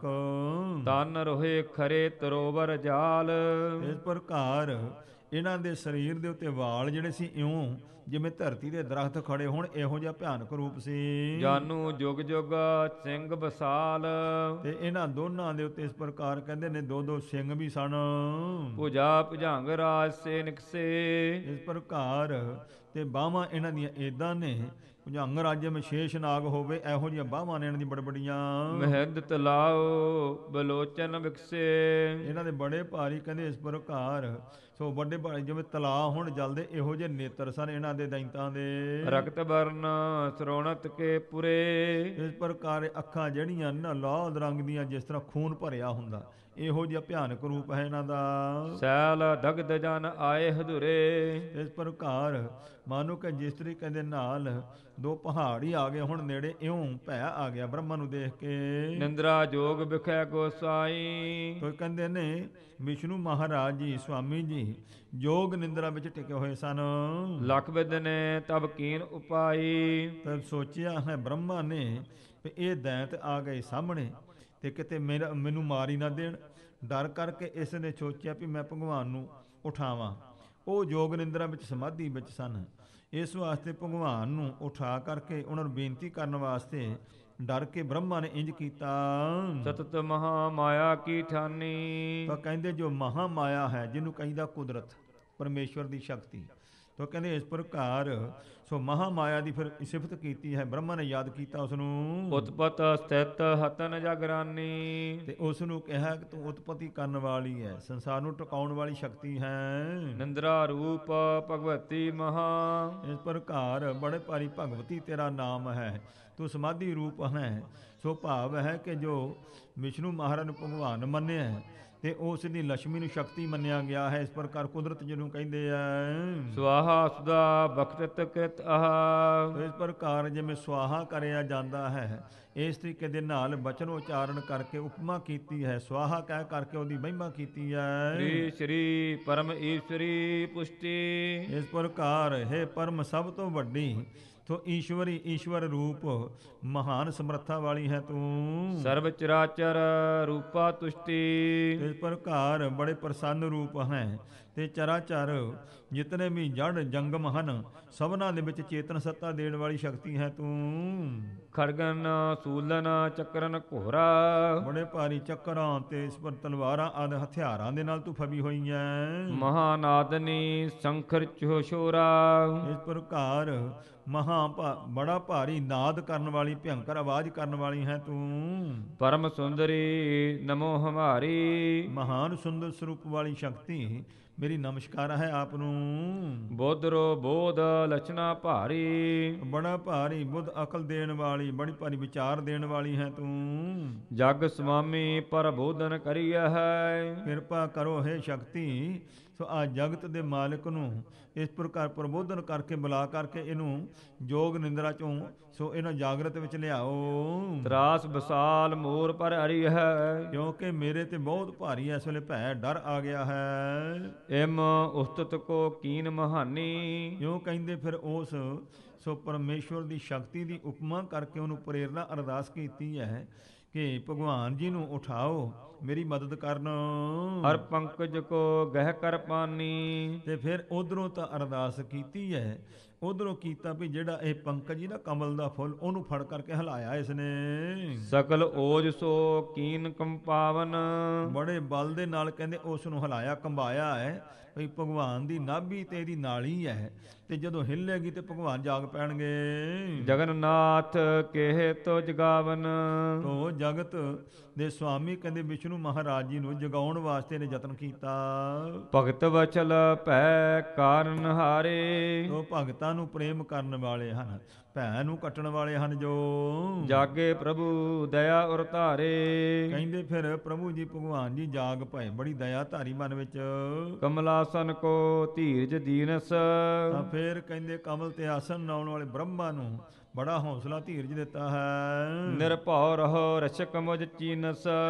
ਤੂੰ ਨਿਰਭੈ ਹੋ ਕੇ ਰਾਤ ਨੂੰ ਡਰਨ ਦੀ ਲੋੜ ਨਹੀਂ ਹੈ, ਮੈਂ ਤੁਹਾਡੀ ਰੱਖਿਆ ਕਰਾਂਗਾ। ਦੁਸ਼ਟ ਦੈਤ ਜਿਨ ਵੱਡ ਆਕਾਰ। ਇਹ ਜਿਹੜੇ ਦੁਸ਼ਟ ਨਾ ਦੈਂਤ ਵੱਡੇ ਵੱਡੇ ਆਕਾਰ ਵਾਲੇ ਹਨ ਜਿਹੜੇ। ਕਰ ਸੰਘਾਰ ਕੋ ਲਿਹੁ ਸੰਘਾਰ। ਕਰ ਸੰਗਰ ਕੋ ਲਿਹੁ ਸੰਘਾਰ। ਮੈਂ ਜੰਗ ਕਰਕੇ ਨਾ ਇਹਨਾਂ ਦਾ ਵਿਨਾਸ਼ ਕਰ ਦਿਆਂਗਾ, ਤੂੰ ਡਰਨਾ। ਸ੍ਰੀ ਪ੍ਰਭੂ ਨਿਜ ਰੂਪ ਦਿਖਰਾਇਓ। ਤਾਂ ਕਹਿੰਦੇ ਵਾਹਿਗੁਰੂ ਉਸ ਸੋ ਵਿਸ਼ਨੂੰ ਮਹਾਰਾਜ ਨੇ ਇਹਨਾਂ ਦੈਂਤਾਂ ਨੂੰ ਫਿਰ ਆਪਣਾ ਰੂਪ ਪ੍ਰਗਟ ਕਰਕੇ ਦਿਖਾਇਆ ਹੈ। ਸ਼ਾਲਮ ਮੇਘ ਮਨੋ ਵਿਦਾਤਾਇਓ। ਤੇ ਸ਼ਾਮਲ ਕਹਿੰਦੇ ਜਿਵੇਂ ਕਾਲਾ ਬੱਦਲ ਆ ਜਾਂਦਾ, ਇਹੋ ਜਿਹਾ ਸੁੰਦਰ ਸਰੂਪ ਦਿਖਾਇਆ ਇਹਨਾਂ ਨੂੰ ਵੱਡਾ ਭਾਰੀ। ਦੇਖਤ ਦੈਂਤਨ ਅਚਰਜ ਮਾਨਾ। ਦੈਂਤਾਂ ਨੇ ਜਦੋਂ ਦੇਖਿਆ ਵੀ ਇਹ ਰੂਪ ਕਿਹੜਾ ਆ ਗਿਆ ਸਾਡੇ ਸਾਹਮਣੇ, ਬੜੀ ਹੈਰਾਨੀ ਉਹਨਾਂ ਨੇ ਮੰਨੀ ਹੈ। ਇਹ ਕੋ ਹੈ ਜਿਹ ਧੀਰਨ ਮਹਾਨਾ, ਧੀਰ ਮਹਾਨਾ। ਇਹ ਕੌਣ ਹੋਇਆ ਵੱਡਾ ਭਾਰੀ ਧੀਰਜ ਧਾਰ ਕੇ ਸਾਡੇ ਸਾਹਮਣੇ ਖੜਾ, ਬ੍ਰਹਮਾ ਤੇ ਡਰਦਾ ਫਿਰਦਾ, ਇਹ ਹੋਰ ਕਿਹੜਾ ਆ ਗਿਆ ਸਾਡੇ ਸਾਹਮਣੇ। ਹਮ ਹੈ ਬਲੋਕਤ ਭੈ ਨਹਿ ਮਾਨੇ। ਕਹਿੰਦੇ ਸਾਨੂੰ ਵੇਖ ਕਰਕੇ ਡਰਿਆ ਨਹੀਂ ਜਿਹੜਾ, ਇਹ ਕੌਣ ਹੋਇਆ ਸਾਡੇ ਸਾਹਮਣੇ। ਦਰਪਤ ਹਿਰਦੈ ਸਥਿਤਾ ਠਾਨੇ। ਮਨ ਵਿੱਚ ਕਹਿੰਦੇ ਇਹਦੇ ਹੰਕਾਰ ਹੈ, ਸਾਡੇ ਸਾਹਮਣੇ ਜਿਹੜਾ ਟਿਕਿਆ ਹੈ, ਕੌਣ ਹੋਇਆ ਇਹ। ਹਮ ਦੋਨੋਂ ਇਹੋ ਏਕਲ ਖਰਿਓ। ਅਸੀਂ ਦੋ ਹਾਂ, ਇਹ ਇਕੱਲਾ ਹੀ ਸਾਡੇ ਸਾਹਮਣੇ ਖੜ ਗਿਆ ਆਣ ਕਰਕੇ। ਬਦਨ ਪ੍ਰਸੰਨ ਨੈ ਕਿਨਹਿ ਡਰਿਓ। ਤੇ ਚਿਹਰਾ ਖੁਸ਼ ਹੈ, ਸਾਡੇ ਤੋਂ ਜਰਾ ਵੀ ਭੈ ਧਾਰਿਆ ਹੀ ਨਹੀਂ ਇਸਨੇ। ਲਾਂਬੀ ਭੁਜਾ ਬੇ ਭੂਖਨ ਧਾਰੀ। ਨਾਲੇ ਗਹਿਣੇ ਧਾਰਨੇ, ਲੰਮੀਆਂ ਲੰਮੀਆਂ ਬਾਹਾਂ ਹਨ ਇਸ ਦੀਆਂ। ਅਜੁੱਤ ਛਾਤੀ ਸੋਭਨ ਭਾਰੀ। ਬੜੀ ਭਾਰੀ ਸੋਭਾ ਵਾਲੀ ਚੌੜੀ ਛਾਤੀ ਹੈ ਇਸ ਦੀ, ਦੇਖਦੇ ਹਨ। ਪਕੜੈ ਇਸ ਚ ਭਛਨ ਕਰ ਲੈ ਹੈ। ਉਹ ਕਹਿੰਦੇ ਕੋਈ ਨਹੀਂ, ਕਹਿੰਦੇ ਆਪਾਂ ਨੂੰ ਭੁੱਖ ਲੱਗੇ ਫੜ ਕੇ ਭੱਛਣ ਕਹਿੰਦੇ ਖਾ ਹੀ ਲੈਨੇ ਇਸ ਦੇ ਤਾਈ। ਸੁਦਾ ਨਿਵਾਰੈ ਹੈ ਜੋ ਅਛੈ ਹੈ। ਇਸ ਪ੍ਰਕਾਰ ਕਹਿੰਦੇ ਸਾਡੀ ਭੁੱਖ ਨਿਵਰਤ ਹੋ ਜਾਊਗੀ, ਇਹਦਾ ਨਾਸ ਹੋ ਜਾਊਗਾ। ਇਮ ਕਹਿ ਦੋਨੋਂ ਓਚ ਸੰਭਾਰਾ। ਦੋਨਾਂ ਨੇ ਆਪਣਾ ਬਲ ਸਾਂਭਿਆ, ਫਿਰ ਇਸ ਪਰ ਤਿਆਰ ਹੋਏ ਹਨ। ਤਿਸ਼ਟ ਤਿਸ਼ਟ ਮੁਖ ਊਚ ਉਚਾਰਾ। ਮੁਖ ਤੋਂ ਉੱਚੀ ਕਹਿੰਦੇ ਖੜ ਜਾ ਖੜ ਜਾ, ਹੁਣ ਜਾਏਗਾ ਕਿੱਥੇ, ਫੜ ਲੈਣਾ ਅਸੀਂ। ਭੁਜੰਗ ਪ੍ਰਿਆਤ ਛੰਦ ਸੁਨੀ ਸ੍ਰੀ ਪ੍ਰਭੂ ਸਰੋਨ ਮੈਂ ਊਚ ਬਾਨੀ। ਜਿਹੜੇ ਪ੍ਰਭੂ ਜੀ ਨੇ ਇਹਨਾਂ ਦੀ ਉੱਚੀ ਉੱਚੀ ਬਾਣੀ ਕੰਨਾਂ ਵਿੱਚ ਸੁਣੀਆਂ ਤਾਂ ਭਰੇ ਉਤਸ਼ਾਹੰ ਭੈ ਸਾਵਧਾਨੀ। ਸਾਵਧਾਨ ਉਤਸ਼ਾਹ ਦੇ ਵਿੱਚ ਆ ਕੇ ਮੁਕਾਬਲਾ ਕਰਨ ਵਿੱਚ ਜੰਗ ਹੋਣ ਲੱਗਾ ਹੈ। ਕਹਿਓ ਮੈਂ ਕਰੋ ਆਪ ਆਵੈ ਸੋ ਨੇਰੇ। ਕਹਿਣ ਲੱਗੇ ਮੈਂ ਖੜਾ ਹੀ ਆ, ਫਿਰ ਆ ਜਾਓ ਕਹਿੰਦੇ ਨੇੜੇ, ਫਿਰ ਜੋ ਕਰਨਾ ਦੇਖੀ ਆਪਾਂ ਦੋ ਹੱਥ। ਦਿਉ ਦੁੰਦ ਜੁੰਦਗ ਸੋ ਕ੍ਰੋਧੰ। ਤੋਂ ਬੜਾ ਭਾਰੀ ਕ੍ਰੋਧ ਵਿੱਚ ਆ ਕਰਕੇ ਦੋਨਾਂ ਨੂੰ ਕਹਿੰਦੇ ਭਜਾਉਂਗਾ ਮੈਂ। ਮਿਲੇ ਆਪ ਮਾਹੀ ਜਗਨਨਾਥ ਦੈਤੰ। ਇੱਕ ਪਾਸੇ ਜਗਨਨਾਥ ਵਿਸ਼ਨੂੰ ਜੀ, ਦੂਸਰੇ ਪਾਸੇ ਮਧੂ ਕੈਟਵ ਦੈਂਤ, ਜਿਹੜੇ ਇਹ ਹੁਣ ਯੁੱਧ ਵਿੱਚ ਜੁਟ ਗਏ ਹਨ। ਭਰੇ ਬੇਗ ਭਾਰੇ ਚਾਹੇ ਹੋਹੈ ਜੈਤੰ। ਬੜੇ ਭਾਰੀ ਤੇਜ਼ੀ ਦੇ ਨਾਲ ਹੁਣ ਆਪਣਾ ਯੁੱਧ ਕਰਦੇ ਹਨ, ਤੇ ਉਤਸ਼ਾਹ ਮਨ ਵਿੱਚ ਆ ਵੀ ਸਾਡੀ ਜਿੱਤ ਹੋਵੇ। ਬਿਰਦੈ ਸੋ ਕਰੋਧੈ ਮਚਿਓ ਸੁਧ ਯੁੱਧੰ। ਬੜਾ ਭਾਰੀ ਕਹਿੰਦੇ ਸ਼ੁੱਧ ਯੁੱਧ ਜਿਹੜਾ ਸੀ ਮਚ ਗਿਆ ਹੈ, ਬੜੇ ਵੀਰ ਰਸ ਵਿੱਚ ਆਏ ਹਨ। ਮਹਾਦ੍ਰੋਪ ਮਦੰਗ ਕਰੈ ਬਦ ਉਰਦੰ। ਇਸ ਪ੍ਰਕਾਰ ਇੱਕ ਦੋ ਰੋਕਦੇ ਨੇ, ਬੜਾ ਭਾਰੀ ਹੰਕਾਰ ਵਧਿਆ ਹੈ, ਗੁੱਥਮ ਗੁੱਥਾ ਹੋਏ ਹਨ। ਗਹਿ ਬਾਹ ਦੋ ਕਰੇ ਓਜ ਪਹਿਲੈ। ਇਸ ਪ੍ਰਕਾਰ ਬੜਾ ਭਾਰੀ ਇਹ ਦੋਨੋਂ ਹੀ ਦੈਂਤ ਵਿਸ਼ਨੂੰ ਮਹਾਰਾਜ ਦੇ ਸਰੂਪ ਦੀਆਂ ਦੋਨਾਂ ਬਾਹਾਂ ਨੂੰ ਚੰਬੜ ਜਾਂਦੇ ਨੇ, ਤੇ ਉਹ ਨਿਭਾਉਂਦੇ ਨੇ, ਜ਼ੋਰ ਦੇ ਕਰਕੇ ਨੀਵਾਂ ਕਰਨਾ ਚਾਹੁੰਦੇ ਹਨ। ਅਰੀਲੇ ਹਠੀਲੇ ਮੁਛਾਲੇ ਧਕੇਲੇ। ਬੜੇ ਬੜੇ ਮੁੱਛਾਂ ਵਾਲੇ, ਬੜੇ ਬੜੇ ਹੱਠ ਵਾਲੇ ਹਨ, ਬੜੇ ਜ਼ੋਰ ਨਾਲ ਧੱਕਦੇ ਹਨ। ਭਿੜੈ ਭੇੜ ਭਾਰੇ ਭੈ ਭੀਮ ਭੇਖ। ਬੜਾ ਭਿਆਨਕ ਭੇਖ ਹੈ, ਬੜਾ ਭਾਰੀ ਭੇੜ ਹੋਇਆ, ਯੁੱਧ ਹੋਇਆ ਉਸ ਵੇਲੇ। ਚਪੇਟੈ ਦਪੇਟੈ ਲਪੇਟੈ ਛੇਖੰ। ਉਹ ਧੱਕਦੇ ਨੇ, ਧੱਕੇ ਮਾਰਦੇ ਨੇ, ਭੱਜ ਜਾਂਦੇ ਨੇ, ਫਿਰ ਚੰਬੜਦੇ ਆਣ ਕੇ। ਅਟਾ ਅਟ ਹੰਸੈ ਸਟਾ ਪਟ ਜੁਟੈ। ਇਸ ਪ੍ਰਕਾਰ ਬੜਾ ਭਾਰੀ ਸੋ ਹੜ ਹੜ ਕਰਕੇ ਹੱਸਦੇ ਹਨ, ਫਿਰ ਇਸ ਪ੍ਰਕਾਰ ਆਣ ਕਰਕੇ ਪਕੜ ਲੈਂਦੇ ਨੇ, ਭੱਜਦੇ ਹਨ। ਲਟਾ ਪਟ ਹੋਵੈ ਟਟਾ ਧਟ ਕੁੱਟੈ। ਤੋਂ ਧੱਕੇ ਮਾਰਦੇ, ਇੱਕ ਕੁੱਟਦੇ ਕੂਣੀਆਂ ਨਾਲ ਮੋਢੇ ਮਾਰ ਮਾਰ ਕਰਕੇ, ਤੇ ਧੱਕੇ ਤੇ ਧੱਕਾ ਮਾਰਦੇ ਇੱਕ ਦੂਸਰੇ ਨੂੰ। ਜਟਾ ਪਟ ਝਟਕੈ ਪਟਕੈ ਪਲੇਟੈ। ਇਸ ਪ੍ਰਕਾਰ ਬੜਾ ਭਾਰੀ ਸੋ ਕਾਹਲੀ ਦੇ ਨਾਲ ਇਹ ਝਟਕਾ ਮਾਰਦੇ ਹਨ, ਸੋ ਸੁੱਟਣ ਦੀ ਕੋਸ਼ਿਸ਼ ਕਰਦੇ, ਇੱਕ ਦੂਸਰੇ ਦੇ ਨਾਲ ਪਟਕਾਉਂਦੇ ਹਨ। ਕਟਾ ਕਟ ਉਠੰਗ ਅਟਕੈ ਨਾ ਲਟੈ। ਤੋ ਇਸ ਪ੍ਰਕਾਰ ਇਹ ਰੁਕਦੇ ਨਹੀਂ ਹਨ, ਸੋ ਇੱਕ ਦੂਸਰੇ ਨੂੰ ਸੋ ਕੱਟਣ ਦੀ ਕੋਸ਼ਿਸ਼ ਕਰਦੇ ਹਨ। ਕਟਾ ਕੱਟ ਕੱਟੈ, ਸੋ ਆਪਣੇ ਹੱਥਾਂ ਆਦਿਕ ਦੇ ਨਾਲ ਸੋ ਇੱਕ ਦੂਜੇ ਨੂੰ ਕੱਟਣ ਦੀ ਕੁੱਟਣ ਦੀ ਕੋਸ਼ਿਸ਼ ਕਰਦੇ ਹਨ। ਦੋ ਦੈ ਦੌਰੈ ਦਇਆ ਸਿਧ ਉਪੈ। ਦਇਆ ਦੇ ਸਮੁੰਦਰ ਵਿਸ਼ਨੂੰ ਭਗਵਾਨ ਤੇ ਇਹ ਦੋਨੋਂ ਦੈਂਤ ਜਿਹੜੇ ਨੇ ਇਹ ਭੱਜ ਕਰਕੇ ਕੇ ਆਏ ਹਨ। ਗਹੀਂ ਬਾਹਾ ਦੋਨੋਂ ਮਹਾ ਭੀਮ ਰੂਪੈ, ਬੜਾ ਭਿਆਨਕ ਰੂਪ ਹੈ, ਬਾਹਾਂ ਦੋਨੋਂ ਫੜ ਲਈਆਂ ਭਗਵਾਨ ਦੀਆਂ। ਕਰੈ ਓਜ ਦਾਬੈ ਜਥਾ ਨਮਰ ਹੋਵੈ, ਤੇ ਬੜਾ ਬਲ ਕਰਕੇ ਬਾਹਾਂ ਦੋਨਾਂ ਡੌਲਿਆਂ ਤੋਂ ਫੜ ਕਰਕੇ ਨਿਭਾਉਂਦੇ ਹਨ, ਜਿਸ ਤਰ੍ਹਾਂ ਸੁੱਟ ਲਈਏ ਥੱਲੇ ਨੀਵਾ ਕਰੀਏ। ਧਰੈ ਪਾਏ ਪੇਲੈ ਹਠੀਲੇ ਖਰੋਵੈ, ਤੇ ਬੜਾ ਹੱਠ ਧਾਰਦੇ ਹਨ, ਪੈਰਾਂ ਦੇ ਨਾਲ ਇੱਕ ਦੂਜੇ ਸੁੱਟਣ ਦੀ ਕੋਸ਼ਿਸ਼ ਕਰਦੇ ਹਨ। ਦੋਹਰਾ ਮਦ ਕੈਟਬ ਜੁਟੇ ਸੋ ਭਟ, ਇਹ ਬੜੇ ਸੂਰਮੇ ਦੈਂਤ ਹਨ। ਮਧੂ ਤੇ ਕੈਟਮ ਜਿਹੜੇ ਜੁਟ ਪਏ ਹਨ ਭਗਵਾਨ ਦੇ ਨਾਲ। ਗਹੀ ਮਹਾ ਬਲ ਬਾਹਾਂ, ਤੋਂ ਬੜਾ ਭਾਰੀ ਬਲ ਦੇ ਸਹਿਤ ਬਾਹਾਂ ਪਕੜ ਲਈਆਂ। ਦੋਨੋਂ ਦਿਸ਼ ਦੋਨੋਂ ਖਰੇ, ਦੋਨਾਂ ਪਾਸਿਆਂ ਤੇ ਦੋਵੇਂ ਦੈਂਤ ਖੜੇ ਹਨ। ਦ੍ਰਿੜ ਪ੍ਰਕਾਮੰ ਕੇ ਮਾਹੇ, ਬੜਾ ਭਾਰੀ ਪਰਾਕਰਮ, ਵੱਡਾ ਭਾਰੀ ਉਦਮ ਕੀਤਾ ਹੈ ਇਹਨਾਂ ਨੇ। ਭਾਦੜੀ ਛੰਦ ਤਬ ਪ੍ਰਭੂ ਆਪਣੋ ਬਲ ਸੰਭਾਰ, ਜਦੋਂ ਪ੍ਰਭੂ ਪਰਮੇਸ਼ਵਰ ਨੇ ਫਿਰ ਆਪਣਾ ਬਲ ਸਾਂਭਿਆ। ਬਾਹਨ ਉਠਾਏ ਉਰਦ ਉਧਾਰ, ਬਾਹਾਂ ਫੜੀਆਂ ਸਨ ਭਗਵਾਨ ਨੇ, ਬਾਹਾਂ ਉੱਚੀਆਂ ਕਰ ਲੀਆਂ ਉੱਪਰ ਨੂੰ। ਲਟਕੇ ਉਤੰਗ ਦੋਨੋਂ ਮਹਾਨ, ਇਹ ਦੋਨੋਂ ਵੱਡੇ ਦੈਂਤ ਜਿਹੜੇ ਸੀ ਇਉਂ ਲੜ ਪਏ ਜਿਵੇਂ ਇਸ ਪ੍ਰਕਾਰ ਦਰਖਤ ਨਾਲ ਕਰੇਲਾ ਲਮਕਦਾ ਹੈ, ਇਉਂ ਬਾਹਾਂ ਨਾਲ ਲਮਕ ਗਏ ਹਨ। ਕਰ ਝਟਕ ਗੇਰ ਦੈ ਦੂਰ ਥਾਨ, ਉਹ ਝਟਕਾ ਮਾਰ ਕਰਕੇ ਦੂਰ ਸੁੱਟ ਦਿੱਤਾ ਦੋਨਾਂ ਨੂੰ। ਤਬ ਪਰੇ ਜਾਏ ਜੋਜਨ ਸੋ 20, 20 ਜੋਜਨ ਤੇ ਜਾ ਕਰਕੇ ਡਿਗੇ ਹਨ, ਐਡੇ ਬਲ ਨਾਲ ਸੁੱਟੇ ਚੁੱਕ ਕੇ। ਗਿਰ ਕਰ ਉਠੈ ਸੋ ਨਿਜ ਦਾਂਤ ਪੀਸ, ਫਿਰ ਕਹਿੰਦੇ ਨੇ ਡਿੱਗ ਕਰਕੇ ਉੱਠੇ ਹਨ, ਦੰਦ ਪੀਂਦੇ ਹੋਏ ਕ੍ਰੋਧ ਵਿੱਚ ਫਿਰ ਆਏ ਨੇ। ਗਰਜੰਤ ਭੂਰ ਤਰਜੰਤ ਆਏ, ਬੜਾ ਭਾਰੀ ਗੱਜਦੇ ਨੇ ਆਣ ਕੇ, ਬੜਾ ਤਾੜਨਾ ਕਰਦੇ ਹਨ। ਮੁਖ ਮਾਰ ਮਾਰ ਬਖਤੇ ਰਸਾਏ, ਬੜੇ ਕ੍ਰੋਧ ਵਿੱਚ ਆਣ ਕਰਕੇ ਮਾਰ ਲੋ ਛੱਡਣਾ ਨਹੀਂ, ਇਉਂ ਬੋਲਦੇ ਹਨ। ਉਛਲਤ ਨੀਰ ਤਨ ਬੇਗ ਸੰਗ, ਉਹ ਉਹਨਾਂ ਜਿਹੜੇ ਕਾਲੀ ਨਾਲ ਆਉਂਦੇ ਆ, ਭੱਜਦੇ ਆ, ਤੇ ਬੜਾ ਭਾਰੀ ਪਾਣੀ ਉਛਲਦਾ, ਲਹਿਰਾਂ ਉੱਠਦੀਆਂ ਹਨ। ਸਮ ਸੈਲ ਮੇਰ ਮਦਰ ਉਤੰਗ, ਮਾਨੋ ਕਿ ਜਿਵੇਂ ਮਧਰਾਚਲ ਪਰਬਤ ਤੇ ਸੁਮੇਰ ਪਹਾੜ ਹੁੰਦੇ, ਇਹੋ ਜਿਹੀਆਂ ਲਹਿਰਾਂ ਉੱਠਦੀਆਂ ਨੇ। ਹਿਤ ਪ੍ਰਭੂ ਬੇਗ ਕੀਨਸ ਉਦਾਰ, ਇੱਧਰ ਪ੍ਰਭੂ ਪਰਮੇਸ਼ਵਰ ਨੇ ਵੀ ਕਹਿੰਦੇ ਵਿਸ਼ਨੂੰ ਮਹਾਰਾਜ ਨੇ ਬੜਾ ਭਾਰੀ ਕਾਹਲੀ ਕੀਤੀ ਹੈ। ਪੰਕਤ ਹਵੰਤ ਜਲ ਕੇ ਪ੍ਰਹਾਰ, ਜਿਸ ਵੇਲੇ ਜਲ ਦੇ ਉੱਤੇ ਪ੍ਰਹਾਰ ਕਰਦੇ ਆ, ਬੜਾ ਭਾਰੀ ਪੰਕਤੀਆਂ ਲਹਿਰਾਂ ਦੀਆਂ ਉੱਠਦੀਆਂ ਨੇ।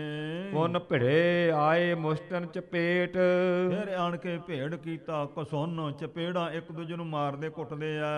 ਵਾਹਨ ਉਠਾਏ ਹਨਤੇ ਸੋ ਭੇਟ, ਇਸ ਪ੍ਰਕਾਰ ਮਿਲਦੇ ਨੇ, ਮਾਰਦੇ ਨੇ ਬਾਹਾਂ ਉਠਾ ਕਰਕੇ। ਤਬ ਅਲੰਕਾਰ ਪ੍ਰਭ ਕੇ ਸੋ ਅੰਗ, ਜਿਹੜੇ ਭਗਵਾਨ ਵਿਸ਼ਨੂੰ ਦੇ ਗਹਿਣੇ ਪਾਏ ਹੋਏ ਨੇ ਉਸ ਵੇਲੇ ਸਰੀਰ ਤੇ। ਰਣ ਕਰਤ ਸ਼ਬਦ ਉਠੰਤੋ ਉਤੰਗ, ਬੜੇ ਭਾਰੀ ਉੱਚੀ ਉਹ ਰਣਕਦੇ ਨੇ, ਛਣਕਦੇ ਹਨ, ਗਹਿਣੇ ਦੀ ਆਵਾਜ਼ ਹੁੰਦੀ ਹੈ। ਰੁਣਕੰਤ ਚਰਨ ਨੂਪਰ ਸੁਹਾਏ, ਜਿਹੜੇ ਸੋਭਨੀਕ ਪੈਰਾਂ ਵਿੱਚ ਨੂਪਰ ਪਾਏ ਹੋਏ ਨੇ ਉਹ ਛਣਕਦੇ ਹਨ, ਬੜੇ ਸੁੰਦਰ। ਜਿਨ ਪਰ ਜਰਾਓ ਗਨ ਰਤਨ ਵਿਛਾਏ, ਜਿਨ੍ਹਾਂ ਦੇ ਉੱਤੇ ਬਹੁਤ ਸਾਰੇ ਰਤਨਾਂ ਦੀ ਜੜਤ ਕੀਤੀ ਹੋਈ ਹੈ। ਬਹੁ ਬਜਤ ਮੇਖਲਾ ਮੱਧ ਦੇਸ, ਇਸ ਪ੍ਰਕਾਰ ਜਿਹੜਾ ਮੱਧ ਦੇਸ਼ ਲੱਕ ਦੇ ਨਾਲ ਕਹਿੰਦੇ ਤੜਾਗੀ ਬੰਨੀ ਭਗਵਾਨ ਵਿਸ਼ਨੂੰ ਮਹਾਰਾਜ ਨੇ, ਉਹਦੀ ਬੜੀ ਆਵਾਜ਼ ਹੁੰਦੀ ਹੈ, ਉਛਲਦੀ ਹੈ। ਉਛਲੰਤ ਉਰਦ ਜਬ ਬਲ ਵਿਸ਼ੇਸ਼, ਜਦੋਂ ਵਿਸ਼ੇਸ਼ ਬਲ ਕਰਦੇ ਨੇ ਬੜੀ ਭਾਰੀ ਉਛਲਦੀ ਹੈ। ਕਰ ਕੰਕਨ ਡੰਡ ਅੰਗਦ ਉਧਾਰ, ਹੱਥਾਂ ਵਿੱਚ ਕੜੇ ਨੇ ਤੇ ਆਪਣੇ ਡੌਲਿਆਂ ਦੇ ਉੱਤੇ ਬਹੁਟੇ ਪਾਏ ਹੋਏ ਹਨ। ਦੁਲਿੰਗ ਤਿਰਕਨ ਕੁੰਡਲ ਸੁਚਾਰ, ਉਹ ਕੰਨਾਂ ਦੇ ਵਿੱਚ ਸੋਹਣੇ ਕਹਿੰਦੇ ਨੇ ਕੁੰਡਲ ਪਾਏ ਹੋਏ ਨੇ। ਇਸ ਪ੍ਰਕਾਰ ਸਿਰ ਮੁਕਟ ਵਿਰਾਜਤ ਦਿਪਤ ਜੋਤ, ਬੜੀ ਭਾਰੀ ਜੋਤ ਪ੍ਰਗਟਾਉਂਦੀ ਹੈ। ਸੀਸ ਦੇ ਉੱਤੇ ਮੁਕਟ ਹੈ ਵਿਸ਼ਨੂੰ ਮਹਾਰਾਜ ਦੇ। ਜਨ ਕੋਟ ਦਿਵਾਕਰ ਚਮਕ ਹੋਤ, ਤੇ ਇਹੋ ਜਿਹਾ ਮੁਕਟ ਚਮਕਦਾ ਹੈ ਜਿਵੇਂ ਕਰੋੜਾਂ ਸੂਰਜਾਂ ਦਾ ਪ੍ਰਕਾਸ਼ ਚਮਕਦਾ ਹੋਵੇ। ਵਾਰਨ ਪ੍ਰਹਾਰ ਦਾਵਨ ਲਗਾਏ, ਦਾ ਲਾ ਕੇ ਇੱਕ ਦੂਸਰੇ ਨੂੰ ਬੜਾ ਭਾਰੀ ਵਾਰ ਕਰਦੇ ਹਨ। ਜਬ ਲੱਗੈ ਘਾਵ ਬਹੁ ਧੁਨ ਉਠਾਏ, ਤੇ ਜਦੋਂ ਦਾ ਲੱਗਦਾ ਇੱਕ ਬੜੀ ਧੁਨ ਉੱਠਦੀ ਆਵਾਜ਼ ਆਉਂਦੀ ਹੈ ਜਦੋਂ ਮਾਰਦੇ ਇੱਕ ਦੂਜੇ ਨੂੰ। ਜਿਮ ਪਰ ਹੈ ਵਜਰ ਭੂਮੀ ਮਹਾਨ, ਜਿਸ ਤਰ੍ਹਾਂ ਕਹਿੰਦੇ ਬੱਦਲਾਂ ਚੋਂ ਬਿਜਲੀ ਧਰਤੀ ਤੇ ਕੜਕ ਕੇ ਪੈਂਦੀ, ਇਹੋ ਜਿਹੀ ਆਵਾਜ਼ ਆਉਂਦੀ ਹੈ। ਤਿਮ ਲੱਗੈ ਮੁਸ਼ਟ ਕਰ ਹੱਥ ਹੈ ਤਾਨ, ਜਾਨ। ਇੱਕ ਦੂਸਰੇ ਨੂੰ ਜਦੋਂ ਜ਼ੋਰ ਦੇ ਨਾਲ ਘਸੁੰਨ ਮਾਰਦੇ ਆ ਤੇ ਇਹੋ ਜਿਹੀ ਆਵਾਜ਼ ਆਉਂਦੀ ਹੈ। ਤਰਜੰਤ ਮਹੰਤ ਗਰਜੰਤ ਵੀਰ। ਸੂਰਮੇ ਸਾਰੇ ਗੱਜਦੇ ਹਨ, ਇੱਕ ਦੂਜੇ ਨੂੰ ਤਾੜਦੇ ਹਨ। ਜਿਮ ਪਲੈ ਮੇਘ ਕੀ ਧੁਨ ਗੰਭੀਰ। ਜਿਸ ਤਰੀਕੇ ਦੇ ਨਾਲ ਬੱਦਲਾਂ ਦੀ ਗਰਜ ਪੈਂਦੀ, ਇਸ ਤਰ੍ਹਾਂ ਨਾਲ ਗੱਜਦੇ ਹਨ। ਉਛਲੰਤ ਨੀਰ ਬੇਗੈ ਕਿਰੰਤ। ਬੜੀ ਤੇਜ਼ੀ ਦੇ ਨਾਲ ਬੜਾ ਭਾਰੀ ਪਾਣੀ ਉਛਲਦਾ ਹੈ, ਪਾਣੀ ਦੇ ਉੱਤੇ ਜੰਗ ਹੁੰਦੀ ਹੈ ਇਹ। 10 ਦਿਸ਼ਨ ਪੂਰਾ ਸ਼ਬਦੈ ਉਠੰਤ।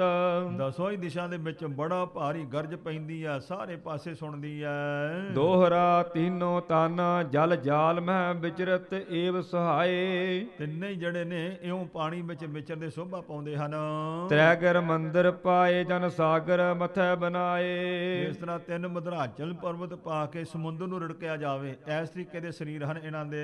ਭੁਜੰਗ ਪਰਿਆਤ ਛੰਦ ਇਤੈ ਏਕ ਪ੍ਰਭੂ ਉਤੈ ਦੋਏ ਭਾਈ। ਇਧਰ ਕੱਲੇ ਪ੍ਰਭੂ ਜੀ ਹਨ, ਉਧਰ ਦੋਨੋਂ ਭਰਾ ਇਹ ਮੱਧ ਕੈਵੜ ਦੈਤ ਹਨ। ਰਿਸੇ ਲਾਲ ਨੇਤਰੰਗਾ ਸੋ ਮੁਸ਼ਟੈ ਉਠਾਈ। ਉਹ ਘਸੁੰਨ ਚੁੱਕ ਚੁੱਕ ਕੇ ਲਾਲ ਨੇਤਰ ਕਰ ਕਰਕੇ ਲੜਨ ਆਉਂਦੇ ਨੇ। ਹਰੀਲੇ ਅਰੇ ਪਾਏ ਰੋਪੇ ਅੰਗਾਰੇ। ਇਸ ਪ੍ਰਕਾਰ ਇਹਨਾਂ ਨੇ ਆਣ ਕੇ ਸਾਹਮਣੇ ਪੈਰ ਰੋਕ ਲਏ ਹਨ ਤੇ ਅੜ ਗਏ ਹਨ ਜੰਗ ਕਰਨ ਵਾਸਤੇ। ਫਿਰੇ ਸਮੁਖੇ ਸੂਰ ਬਾਂਕੇ ਜੁਝਾਰੇ। ਬਹੁਤ ਹੀ ਸੁੰਦਰ ਸੂਰਮੇ ਯੋਧੇ ਹਨ, ਆਣ ਕਰਕੇ ਭੇੜ ਕੀਤਾ ਹੈ, ਜੰਗ ਕੀਤਾ ਹੈ ਵਿਸ਼ਨੂੰ ਨਾਲ। ਗਹਿ ਹਾਥ ਜੋਰੈ ਮਰੋਰੈ ਮਹਾਨਾ। ਹੱਥਾਂ ਨੂੰ ਇੱਕ ਦੂਜੇ ਨੂੰ ਫੜ ਕੇ ਜ਼ੋਰ ਲਾ ਕੇ ਮਰੋੜਦੇ ਹਨ। ਭੈ ਰੂਪ ਘੋਰੈ ਨਾ ਚੋਰੈ ਸੋ ਥਾਨਾ। ਬੜਾ ਭਾਰੀ ਭਿਅੰਕਰ ਰੂਪ ਹੈ ਇਹਨਾਂ ਦਾ ਜੰਗ ਦੇ ਸਮੇਂ ਤੇ। ਆਪਣੇ ਜੰਗ ਨੂੰ ਛੱਡਦੇ ਨਹੀਂ, ਮੈਦਾਨੇ ਜੰਗ ਨੂੰ। ਅਰੈ ਅੰਗ ਸੋ ਅੰਗ ਮੇਲੇ ਤੋ ਘੇਲੈ। ਅੰਗ ਨਾ ਅੰਗ ਅੜਾ ਕਰਕੇ ਇੱਕ ਨੂੰ ਧੱਕਦੇ ਹਨ, ਇਸ ਪ੍ਰਕਾਰ ਸੁੱਟਣਾ ਚਾਹੁੰਦੇ ਆ। ਚਪੇਟੇ ਹੱਥੈ ਡੰਡ ਠੋਕੈ ਸੋ ਪੇਲੈ। ਤਾਂ ਬੜੇ ਭਾਰੀ ਡੌਲਿਆਂ ਨੂੰ ਠੋਕਦੇ ਆ, ਚਪੇੜਾਂ ਇੱਕ ਦੂਜੇ ਨੂੰ ਮਾਰਦੇ ਨੇ, ਇਸ ਪ੍ਰਕਾਰ ਧੱਕਦੇ ਹਨ, ਮਾਰਦੇ ਨੇ। ਤਪੇ ਤੇਜ ਤੇ ਕ੍ਰੋਧ ਜਾਗੇ ਜਿਨੋ ਕੇ। ਤੇ ਜਿਹਨੂੰ ਦੇਖ ਕਰਕੇ ਬੜਾ ਭਾਰੀ ਸੂਰਮਿਆਂ ਨੂੰ ਕ੍ਰੋਧ ਜਾਗਦਾ ਹੈ। ਕਰੇ ਘਾਵ ਲਾਗੇ ਸਰੀਰੰਗ ਤਿਨ ਕੇ। ਇਸ ਪ੍ਰਕਾਰ ਜੰਗ ਕਰਦੇ ਆ, ਸਰੀਰ ਤੇ ਇਸ ਤਰ੍ਹਾਂ ਜ਼ਖਮ ਹੋਏ ਹਨ ਇਹਨਾਂ ਦੇ। ਕਈ ਕੋਸ ਲੋ ਖੇਤ ਮੈਦਾਨ ਪਾਇਓ। ਕਈ ਕੋਹਾਂ ਤੱਕ ਇਹ ਫਿਰ ਜੰਗ ਹੋਇਆ ਇਹਨਾਂ ਦਾ ਇਸ ਤਰੀਕੇ ਨਾਲ। ਫਿਰੇ ਬੀਚ ਨੀਰੰਗ ਸੋ ਸ਼ਬਦੰ ਉਠਾਇਓ। ਪਾਣੀ ਦੇ ਵਿੱਚ ਜਿਸ ਵੇਲੇ ਇਉਂ ਜੰਗ ਹੋ ਰਿਹਾ ਤੇ ਬੜਾ ਸ਼ਬਦ ਉੱਠਦਾ ਹੈ। ਜੁਟੇ ਧਰਮ ਜੁਦੰ ਬਰੁੰਦੰ ਬਿਸਾਲੇ। ਰੁਕ ਗਏ ਨੇ, ਬੜੇ ਭਾਰੀ ਧਰਮ ਯੁੱਧ ਵਿੱਚ ਡਟੇ ਹੋਏ ਹਨ। ਤਕੇ ਮਾਰਬੇ ਕੋ ਫਿਰੇ ਆਲ ਬਾਲੇ। ਚਾਰ ਚੁਫੇਰੇ ਇੱਕ ਦੂਜੇ ਨੂੰ ਮਾਰਨ ਵਾਸਤੇ ਇੱਕ ਦੂਸਰੇ ਦੇ ਦੁਆਲੇ ਫਿਰਦੇ ਆ। ਚਪੇਟਾਂ ਚਟਾਕੈ ਸੋ ਮੁਸਟਾਂ ਉਤੰਗੇ। ਇਸ ਪ੍ਰਕਾਰ ਉਹਨੇ ਇੱਕ ਦੂਜੇ ਦੇ ਮਾਰਦੇ, ਚਪੇੜਾ ਮਾਰਦੇ ਹਨ, ਚਾਰ ਚੁਫੇਰੇ ਘੁੰਮ ਕਰਕੇ ਦਾ ਲਾਉਂਦੇ ਨੇ ਇੱਕ ਦੂਸਰੇ ਨੂੰ ਮਾਰਨ ਦਾ। ਕਰੈ ਘਾਤ ਜੋਧੇ ਸਹਿ ਘਾਵ ਅੰਗੇ। ਤੋ ਯੋਧੇ ਇਸ ਪ੍ਰਕਾਰ ਆਪਣਾ ਘਾਤ ਲਾਉਂਦੇ ਨੇ, ਦਾ ਲਾ ਕਰਕੇ ਤੋ ਮਾਰਦੇ ਹਨ ਆਪਣਾ ਵਾਰ। ਤਰੈ ਉਪਰੈ ਤਰਜੱਗੇ ਦਾਵ ਖੇਲੈ। ਤੋ ਕਦੇ ਉੱਤੇ ਕਦੇ ਥੱਲੇ ਹੋ ਕੇ ਇੱਕ ਦੂਜੇ ਨੂੰ ਦਬਾਉਣ ਵਾਸਤੇ ਦਾ ਖੇਲਦੇ ਆ ਜੰਗ ਦੇ। ਫਿਰੈ ਦਹਨੇ ਬਾਮ ਬਾਹੋਨ ਪੇਲੈ। ਤੋ ਬਾਹਾਂ ਨੂੰ ਧੱਕਦੇ ਇੱਕ ਦੂਜੇ ਨੂੰ, ਸੱਜੇ ਖੱਬੇ ਘੁੰਮਦੇ ਹਨ। ਕਹਾਂ ਲੋ ਕਹੈ ਕੋਈ ਕਾਮੈ ਸੋ ਬੁੱਧੰ। ਇਹ ਜਿਹੜਾ ਜੰਗ ਹੈ, ਕਵੀ ਜੀ ਕਹਿੰਦੇ ਕਿਹਦੇ ਵਿੱਚ ਏਡੀ ਅਕਲ ਹੈ ਜਿਹੜਾ ਸਾਰਾ ਬਿਆਨ ਕਰ ਸਕੇ। ਭਿੜਿਓ ਭੇੜ ਭਾਰੋ ਭਇਓ ਭੂਰ ਜੁਦੰ। ਬੜਾ ਭਿਆਨਕ ਯੁੱਧ ਹੋਇਆ, ਬੜਾ ਭਾਰੀ ਭੇੜ ਹੋਇਆ ਹੈ। ਇੱਕ ਪਾਸੇ ਵਿਸ਼ਨੂੰ ਜੀ ਹਨ ਤੇ ਮੱਧ ਕੈਟਵ ਦੈਂਤ ਦੂਸਰੇ ਪਾਸੇ ਹਨ। ਸਵਈਆ ਸੰਮਤ ਪੰਚ ਸੰਸਰ ਬਿਤੇ। ਕਹਿੰਦੇ 5000 ਸਾਲ ਦਾ ਸਮਾਂ ਇਉਂ ਗੁਜ਼ਰ ਗਿਆ। ਜਬ ਸੰਮਤ ਪੰਜ ਸੰਸਰ ਬਿਤੇ ਜਬ ਹਾਰ ਨਹੀਂ ਕਿਸ ਹੂੰ ਦਿਸ ਮਾਨੀ। ਕਿਸੇ ਨੇ ਵੀ ਹਾਰ ਨਹੀਂ ਮੰਨੀ ਹੈ, ਇੰਨਾ ਭਾਰੀ ਯੁੱਧ ਕੀਤਾ ਹੈ। ਸ਼੍ਰੀ ਪ੍ਰਭ ਨੇ ਤਬ ਕੀਨ ਵਿਚਾਰਨ। ਤੋ ਹੁਣ ਪ੍ਰਭੂ ਪਰਮੇਸ਼ਵਰ ਦਾ ਖੇਲ ਤੇ ਆਪਣਾ ਹੀ ਆ। ਕਹਿੰਦੇ ਕੰਨ ਚੋਂ ਮੈਲ ਕੱਢੀ ਤੇ ਉਹਦੇ ਤੋਂ ਹਦਾਇਤ ਪੈਦਾ ਕਰ ਲਈ ਤੇ ਆਪੇ ਯੁੱਧ ਕਰਨ ਲੱਗ ਪਏ ਨੇ। ਆਪੇ ਹੁਣ ਵਿਚਾਰ ਕੀਤੀ ਵੀ 5000 ਸਾਲ ਹੋ ਗਿਆ, ਹੁਣ ਇੱਕ ਦੂਸਰੇ ਨੂੰ ਸੋ ਯੁੱਧ ਕਰਦੇ ਆ। ਫਿਰ ਕਹਿੰਦੇ ਭਗਵਾਨ ਨੇ ਆਪਣਾ ਖੇਲ ਵਰਤਾਇਆ ਹੈ। ਤੂਰਨ ਪੇਰ ਦਈ ਇਮਬਾਨੀ। ਉਸ ਵੇਲੇ ਸੁਰਸਤੀ ਨੂੰ ਪ੍ਰੇਰਨਾ ਕੀਤੀ ਫਿਰ ਵਿਸ਼ਨੂੰ ਮਹਾਰਾਜ ਨੇ। ਦੈਤਨ ਬੀਚ ਪ੍ਰਵੇਸ਼ ਭਈ। ਕਹਿੰਦੇ ਦੈਂਤਾਂ ਦੀ ਰਸਨਾ ਤੇ ਜਾ ਕੇ ਵਸ ਗਈ ਹੈ ਉਹ ਸੁਰਸਤੀ ਬਾਣੀ ਜਿਹਨੂੰ ਕਹਿੰਦੇ ਹਨ। ਪਰਮਾਏ ਦਈ ਮਤ ਜੋ ਤਬ ਠਾਨੀ। ਤਾਂ ਉਸ ਵੇਲੇ ਉਹਨਾਂ ਦੀ ਅਕਲ ਭੁਆ ਦਿੱਤੀ ਆ ਫਿਰ ਉਸ ਰਸਤੀ ਨੇ, ਇਉਂ ਉਹਨਾਂ ਨੇ ਫਿਰ ਮਤ ਠਾਨੀ ਹੈ, ਵਿਚਾਰ ਕੀਤੀ। ਦਵੈ ਹਮ ਵੀਰ ਬਲੀ ਬੜ ਹੈ, ਅਸੀਂ ਐਡੇ ਭਾਰੇ ਦੋ ਸੂਰਮੇ ਹਾਂ, ਇਹ ਏਕਲ ਧੀਰ ਮਹਾ ਤੇ ਅਭਿਮਾਨੀ। ਬੜਾ ਭਾਰੀ ਘਮੰਡੀ ਸੂਰਮਾ ਇਕੱਲਾ ਹੀ ਆ ਸਾਡੇ ਸਾਹਮਣੇ। ਮਨ ਮੋਹਨ ਤੋਹਿ ਸਰੂਪ ਮਹਾ ਆਤ, ਕਹਿੰਦੇ ਨੇ ਮਹਾਰਾਜ ਤੁਹਾਡਾ ਸਰੂਪ ਬੜਾ ਮਨ ਨੂੰ ਮੋਹਤ ਕਰਨ ਵਾਲਾ, ਬਹੁਤ ਸੁੰਦਰ ਰੂਪ ਹੈ ਤੁਹਾਡਾ। ਜੁਧ ਕਰਿਓ ਅਧਿਕੈ ਕਸਮਾਨ, ਕਮਸਾਨ ਦਾ ਬੜਾ ਭਾਰੀ ਭਿਆਨਕ ਯੁੱਧ ਕੀਤਾ ਸਾਡੇ ਨਾਲ ਤੁਸਾਂ। ਹਮ ਰੀਜ ਰਹਿ ਤਬ ਪ੍ਰਕਾਰਮ ਕੋ, ਪਰਾਕਰਮ ਤੁਹਾਡੇ ਉਦਮ ਦੇ ਉੱਤੇ, ਇੰਨਾ ਬਲ ਕਰਨ ਦੇ ਉੱਤੇ ਅਸੀਂ ਖੁਸ਼ ਹੋਏ ਹਾਂ। ਭਿਖ ਭਾਂਤ ਅਨੇਕ ਸੋ ਬੁੱਧ ਤੇ ਠਾਨਾ, ਅਸੀਂ ਦੇਖ ਕੇ ਅਨੇਕ ਪ੍ਰਕਾਰ ਦੀ ਅਕਲ ਦੇਖ ਕੇ, ਸੁੰਦਰ ਸਰੂਪ ਦੇਖ ਕਰਕੇ ਅਸੀਂ ਰੀਝ ਰਹੇ, ਖੁਸ਼ ਹੋ ਗਏ ਹਾਂ। ਤੁਝ ਸੰਗ ਨਾ ਜੰਗ ਉਮੰਗ ਕਰੈ ਅਬ, ਹੁਣ ਅਸੀਂ ਉਤਸ਼ਾਹ ਨਹੀਂ ਕਰਦੇ ਹਾਂ ਤੁਹਾਡੇ ਨਾਲ ਜੰਗ ਕਰਨ ਦਾ। ਉਹ ਨਿਸੰਗ ਉਤੰਗ ਮਹਾਨਾ, ਤੁਸੀਂ ਉੱਚੇ ਹੋ, ਮਹਾਨ ਹੋ, ਵੱਡੇ ਭਾਰੀ ਹੋ ਸਾਡੇ ਨਾਲੋਂ। ਚਿਤ ਚਾਹਤ ਹੈ ਕੁਛ ਦੇਵਨ ਕੋ, ਅਸੀਂ ਖੁਸ਼ ਹੋਏ ਹਾਂ ਤੁਹਾਡੀ ਬਹਾਦਰੀ ਤੇ, ਅਸੀਂ ਚਾਹੁੰਦੇ ਹਾਂ ਤੁਹਾਨੂੰ ਕੁਝ ਦੇਣਾ ਚਾਹੁੰਦੇ ਹਾਂ। ਅਬ ਬਾਛਤ ਜਾਂਚ ਲਿਜੈ ਵਰਦਾਨਾ, ਇਉਂ ਕਰੋ ਸਾਡੇ ਕੋਲੋਂ ਜੋ ਤੁਹਾਡੇ ਮਨ ਦੀ ਇੱਛਾ, ਸਾਡੇ ਕੋਲ ਵਰ ਮੰਗ ਲਓ। ਸ਼੍ਰੀ ਭਗਵਾਨ ਸੋ ਜਾਨ ਮਹਾਨ ਭਨਿਓ, ਤੋ ਭਗਵਾਨ ਮਹਾਨ ਹਨ, ਉਹਨਾਂ ਨੇ ਜਾਣ ਲਿਆ ਵੀ ਸਰਸਤੀ ਨੇ ਕੰਮ ਕਰ ਦਿੱਤਾ, ਇਉਂ ਜਾਣ ਕੇ ਫਿਰ ਵਚਨ ਕੀਤਾ। ਸਿਰ ਦਾਨ ਅਬੇ ਕਰ ਦੀਜੈ, ਕਹਿਣ ਲੱਗੇ ਫਿਰ ਚੰਗਾ ਭਾਈ ਜੇ ਖੁਸ਼ ਹੋਏ ਹੋ ਤੇ ਆਪਣੇ ਸਿਰ ਹੀ ਦੇ ਦਿਓ, ਉਚਾਰਨ ਕਰੀਏ ਸਤਨਾਮ ਸ੍ਰੀ ਵਾਹਿਗੁਰੂ। ਸੋ ਕਹਿੰਦੇ ਤੁਸੀਂ ਭਾਈ ਜੇ ਹੁਣ ਖੁਸ਼ ਹੀ ਹੋ ਗਏ ਹੋ ਤੇ ਕਿਹਾ ਵੀ ਮੰਗ ਲਓ, ਫਿਰ ਠੀਕ ਹੈ, ਆਪਣਾ ਬਚਨ ਚੇਤੇ ਕਰੋ ਤੇ ਦੋਨੋਂ ਹੀ ਆਪਣੇ ਮੈਨੂੰ ਸਿਰ ਦੇ ਦਿਓ, ਮੈਂ ਸਿਰ ਵੱਢਾਂਗਾ ਤੁਹਾਡੇ। ਸਾਚ ਕਰੋ ਬਚ ਆਪਨ ਕੋ, ਹੁਣ ਆਪਣਾ ਦਿੱਤਾ ਹੋਇਆ ਬਚਨ ਪੂਰਾ ਕਰੋ ਫਿਰ। ਅਬਨਾਸ਼ ਬੜੇ ਜਸ ਕੋ ਬਰ ਲੀਜੈ, ਤੁਹਾਡਾ ਬੜਾ ਭਾਰੀ ਅਬਨਾਸੀ ਜਸ਼ ਹੋਊਗਾ ਦੁਨੀਆ ਤੇ। ਜਾਂ ਬਿਨ ਚਾਹੇ ਨਾ ਮੋਹੇ ਕਛੂ, ਇਸ ਵਾਸਤੇ ਇਸ ਤੋਂ ਬਿਨਾਂ ਕਹਿੰਦੇ ਮੇਰੀ ਕੋਈ ਇੱਛਾ ਹੀ ਨਹੀਂ ਹੈ, ਤੁਹਾਡੇ ਸਿਰ ਹੀ ਲਾਉਂਗਾ ਹੁਣ ਮੈਂ। ਜਿਸ ਤੇ ਤੁਮ ਕੋ ਕਿਮ ਜਾਚਨ ਕੀਜੈ, ਇਸ ਵਾਸਤੇ ਜਿਹੜਾ ਹੋਰ ਕੋਈ ਚੀਜ਼ ਮੰਗਾ, ਇੱਕੋ ਹੀ ਮੰਗਾ ਹੈ, ਤੁਸੀਂ ਸਿਰ ਦੇ ਦਿਓ ਹੁਣ। ਕੀਰਤ ਜਾਂ ਵਿਸਤੀਰਥ ਹੈ, ਇੱਥੇ ਭਾਈ ਜਦਾ ਜਸ ਹੁੰਦਾ ਹੈ। ਨਿਤ ਜੀਵਤ ਥੀਵਤ ਅੰਮ੍ਰਿਤ ਪੀਜੈ, ਉਹ ਇਸ ਪ੍ਰਕਾਰ ਜਸ ਰੂਪ ਅੰਮ੍ਰਿਤ ਪੀਂਦਾ ਸਦਾ ਹੀ ਜਿਉਂਦਾ ਹੈ ਦੁਨੀਆ ਤੇ। ਮਦ ਕੈਡਬ ਦੈਂਤ ਉਬੈ ਬੜ ਬੀਰਜ, ਉਹ ਕਹਿੰਦੇ ਇਸ ਪ੍ਰਕਾਰ ਇਹ ਵੱਡੇ ਸੂਰਮੇ ਮਧੂ ਕੈਟਬ ਦੈਂਤਾਂ ਨੇ ਜਦੋਂ ਗੱਲ ਸੁਣੀ, ਧੀਰਜ ਧਾਰ ਜੇ ਬਾਕ ਉਚਾਰਾ, ਤੇ ਧੀਰਜ ਧਾਰਨ ਕਰਕੇ ਵਿਚਾਰ ਕੇ ਬਚਨ ਕੀਤਾ, ਕਹਿਣ ਲੱਗੇ ਜਲਹੀਨ ਜਹਾਂ ਥਲ ਤਾਂ ਤਲ ਉਪਰ, ਸੀਸ ਟਿਕਾਏ ਕੈ ਲਿਹੋ ਉਤਾਰਾ। ਕਹਿਣ ਲੱਗੇ ਵੀ ਠੀਕ ਆ ਜੀ, ਵਰ ਤਾਂ ਅਸੀਂ ਬਚਨ ਤਾਂ ਕਰਾਂਗੇ ਪੂਰਾ, ਪਰ ਸਾਡੀ ਸ਼ਰਤ ਹੈ। ਕਹਿੰਦੇ ਸ਼ਰਤ ਕੀ ਹੈ? ਕਹਿੰਦੇ ਵੀ ਗੱਲ ਇਹ ਆ ਵੀ ਸਾਰੇ ਪਾਣੀ ਪਾਣੀ ਹੈ, ਜੇ ਸਾਡੇ ਸਿਰ ਵੱਢਣੇ ਨਾ ਤੇ ਖੁਸ਼ਕ ਧਰਤੀ ਵਿਖਾਓ ਤੇ ਉਹਦੇ ਤੇ ਸਿਰ ਵੱਢੋ ਸਾਡੇ। ਕਹਿ ਬਾਗ ਦਇਓ ਨਹਿ ਕੂਰ ਕਰੈ ਤਿਹ, ਕਹਿੰਦੇ ਬਚਨ ਤੁਹਾਨੂੰ ਕਹਿ ਦਿੱਤਾ, ਝੂਠੇ ਨਹੀਂ ਹੋਵਾਂਗੇ। ਇਸ ਵਾਸਤੇ ਕਹਿੰਦੇ ਵੀ ਖੁਸ਼ਕੀ ਦਿਖਾਓ ਧਰਤੀ, ਉਹਦੇ ਤੇ ਸਿਰ ਵੱਢੋ ਸਾਡੇ। ਪੂਰਨ ਹੋਏ ਸੋ ਪਰਨ ਹਮਾਰਾ, ਤਾਂ ਹੀ ਸਾਡਾ ਪਰਨ ਪੂਰਾ ਹੋਵੇਗਾ। ਜਸ ਜੀਵਨ ਹੈ ਤਨ ਥੀਵਨ ਹੋਵੇ, ਉਹ ਜਸ ਦਾ ਜੀਵਨ ਜਿਹੜਾ ਇਹ ਸਦਾ ਵਾਸਤੇ ਟਿਕਦਾ ਹੈ, ਸਦਾ ਜਸ ਹੁੰਦਾ ਸੂਰਮਿਆਂ ਦਾ। ਲਿਹੋ ਸੀਸ ਕਰੋ ਨ ਆਪ ਅਵਾਰਾ, ਇਸ ਵਾਸਤੇ ਦੇਰ ਨਾ ਲਾਓ, ਸਾਡੇ ਸੀਸ ਲੈ ਲਓ, ਪਰ ਸ਼ਰਤ ਪੂਰੀ ਕਰੋ ਪਹਿਲਾਂ, ਖੁਸ਼ਕੀ ਦੇ ਉੱਤੇ ਸੀਸ ਦਵਾਂਗੇ। ਜਗਨਾਥ ਨਰਾਇਣ ਸ਼੍ਰੀ ਪੁਰਸ਼ੋਤਮ, ਜੋ ਸਾਰੇ ਹੀ ਮਰਜ਼ਾਦਾ ਪੁਰਸ਼ੋਤਮ ਨਾਰਾਇਣ ਵਿਸ਼ਨੂੰ ਮਹਾਰਾਜ ਨੇ ਕਿਰਪਾ ਕੀਤੀ। ਜੋ ਸੁਨ ਬਾਕ ਉਪਾਏ ਵਿਚਾਰਾ, ਹੁਣ ਉਹਨਾਂ ਨੇ ਯਤਨ ਵਿਚਾਰਿਆ ਵੀ ਇਹਨਾਂ ਦੀ ਸ਼ਰਤ ਪੂਰੀ ਕਿੱਦਾਂ ਕਰੀਏ। ਨਿਜ ਆਸਨ ਕੋ ਕਰਕੇ ਜਲ ਉਪਰ, ਪਾਣੀ ਦੇ ਉੱਤੇ ਫਿਰ ਭਗਵਾਨ ਨੇ ਆਪਣਾ ਆਸਣ ਲਾ ਲਿਆ। ਬੈਠ ਗਏ ਕਰਕੇ ਵਿਸਥਾਰਾ, ਬੜਾ ਭਾਰੀ ਵਿਸਥਾਰ ਕਰਕੇ ਆਪਣਾ ਆਸਣ ਚੌਂਕੜਾ ਮਾਰਿਆ ਉਹਨਾਂ ਨੇ। ਤਬ ਦੈਤ ਕੋ ਊਰਧ ਖਾਵਨ ਕੀਨਸ, ਹਾਂ ਕਹਿੰਦੇ ਇਸ ਪ੍ਰਕਾਰ ਇਹਨਾਂ ਦੈਂਤਾਂ ਨੂੰ ਆਪਣਾ ਚੌਂਕੜਾ ਪੱਟ ਦਿਖਾ ਦਿੱਤੇ ਇਹਨਾਂ ਨੇ। ਹੈਥਲ ਨਾਜਲ ਲਿਹੋ ਨਿਹਾਰਾ, ਕਹਿੰਦੇ ਦੇਖ ਲਓ ਹੁਣ ਐਸ ਥਾਂ ਤੇ ਜਲ ਨਹੀਂ ਹੈ, ਪਾਣੀ ਦੇ ਉੱਤੇ ਚੌਂਕੜਾ ਮਾਰ ਕੇ ਬੈਠ ਗਏ ਆਪਣੇ ਪੱਟਾਂ ਤੇ, ਕਹਿੰਦੇ ਵੀ ਇਹ ਖੁਸ਼ਕੀ ਆ, ਇੱਥੇ ਸਿਰ ਵੱਢੂ ਤੁਹਾਡੇ। ਤਬ ਗਰੀਬ ਤੇ ਸੀਸ ਉਤਾਰਨ ਮੈਂ ਹੋਏ, ਤੋ ਕਹਿੰਦੇ ਇਸ ਪ੍ਰਕਾਰ ਤਾਂ ਕਹਿੰਦੇ ਆਪਣੇ ਪੱਟਾਂ ਤੇ ਸਿਰ ਰੱਖ ਲਏ ਉਹਨਾਂ ਦੇ ਤੇ ਇਉਂ ਉਤਾਰੇ ਹਨ।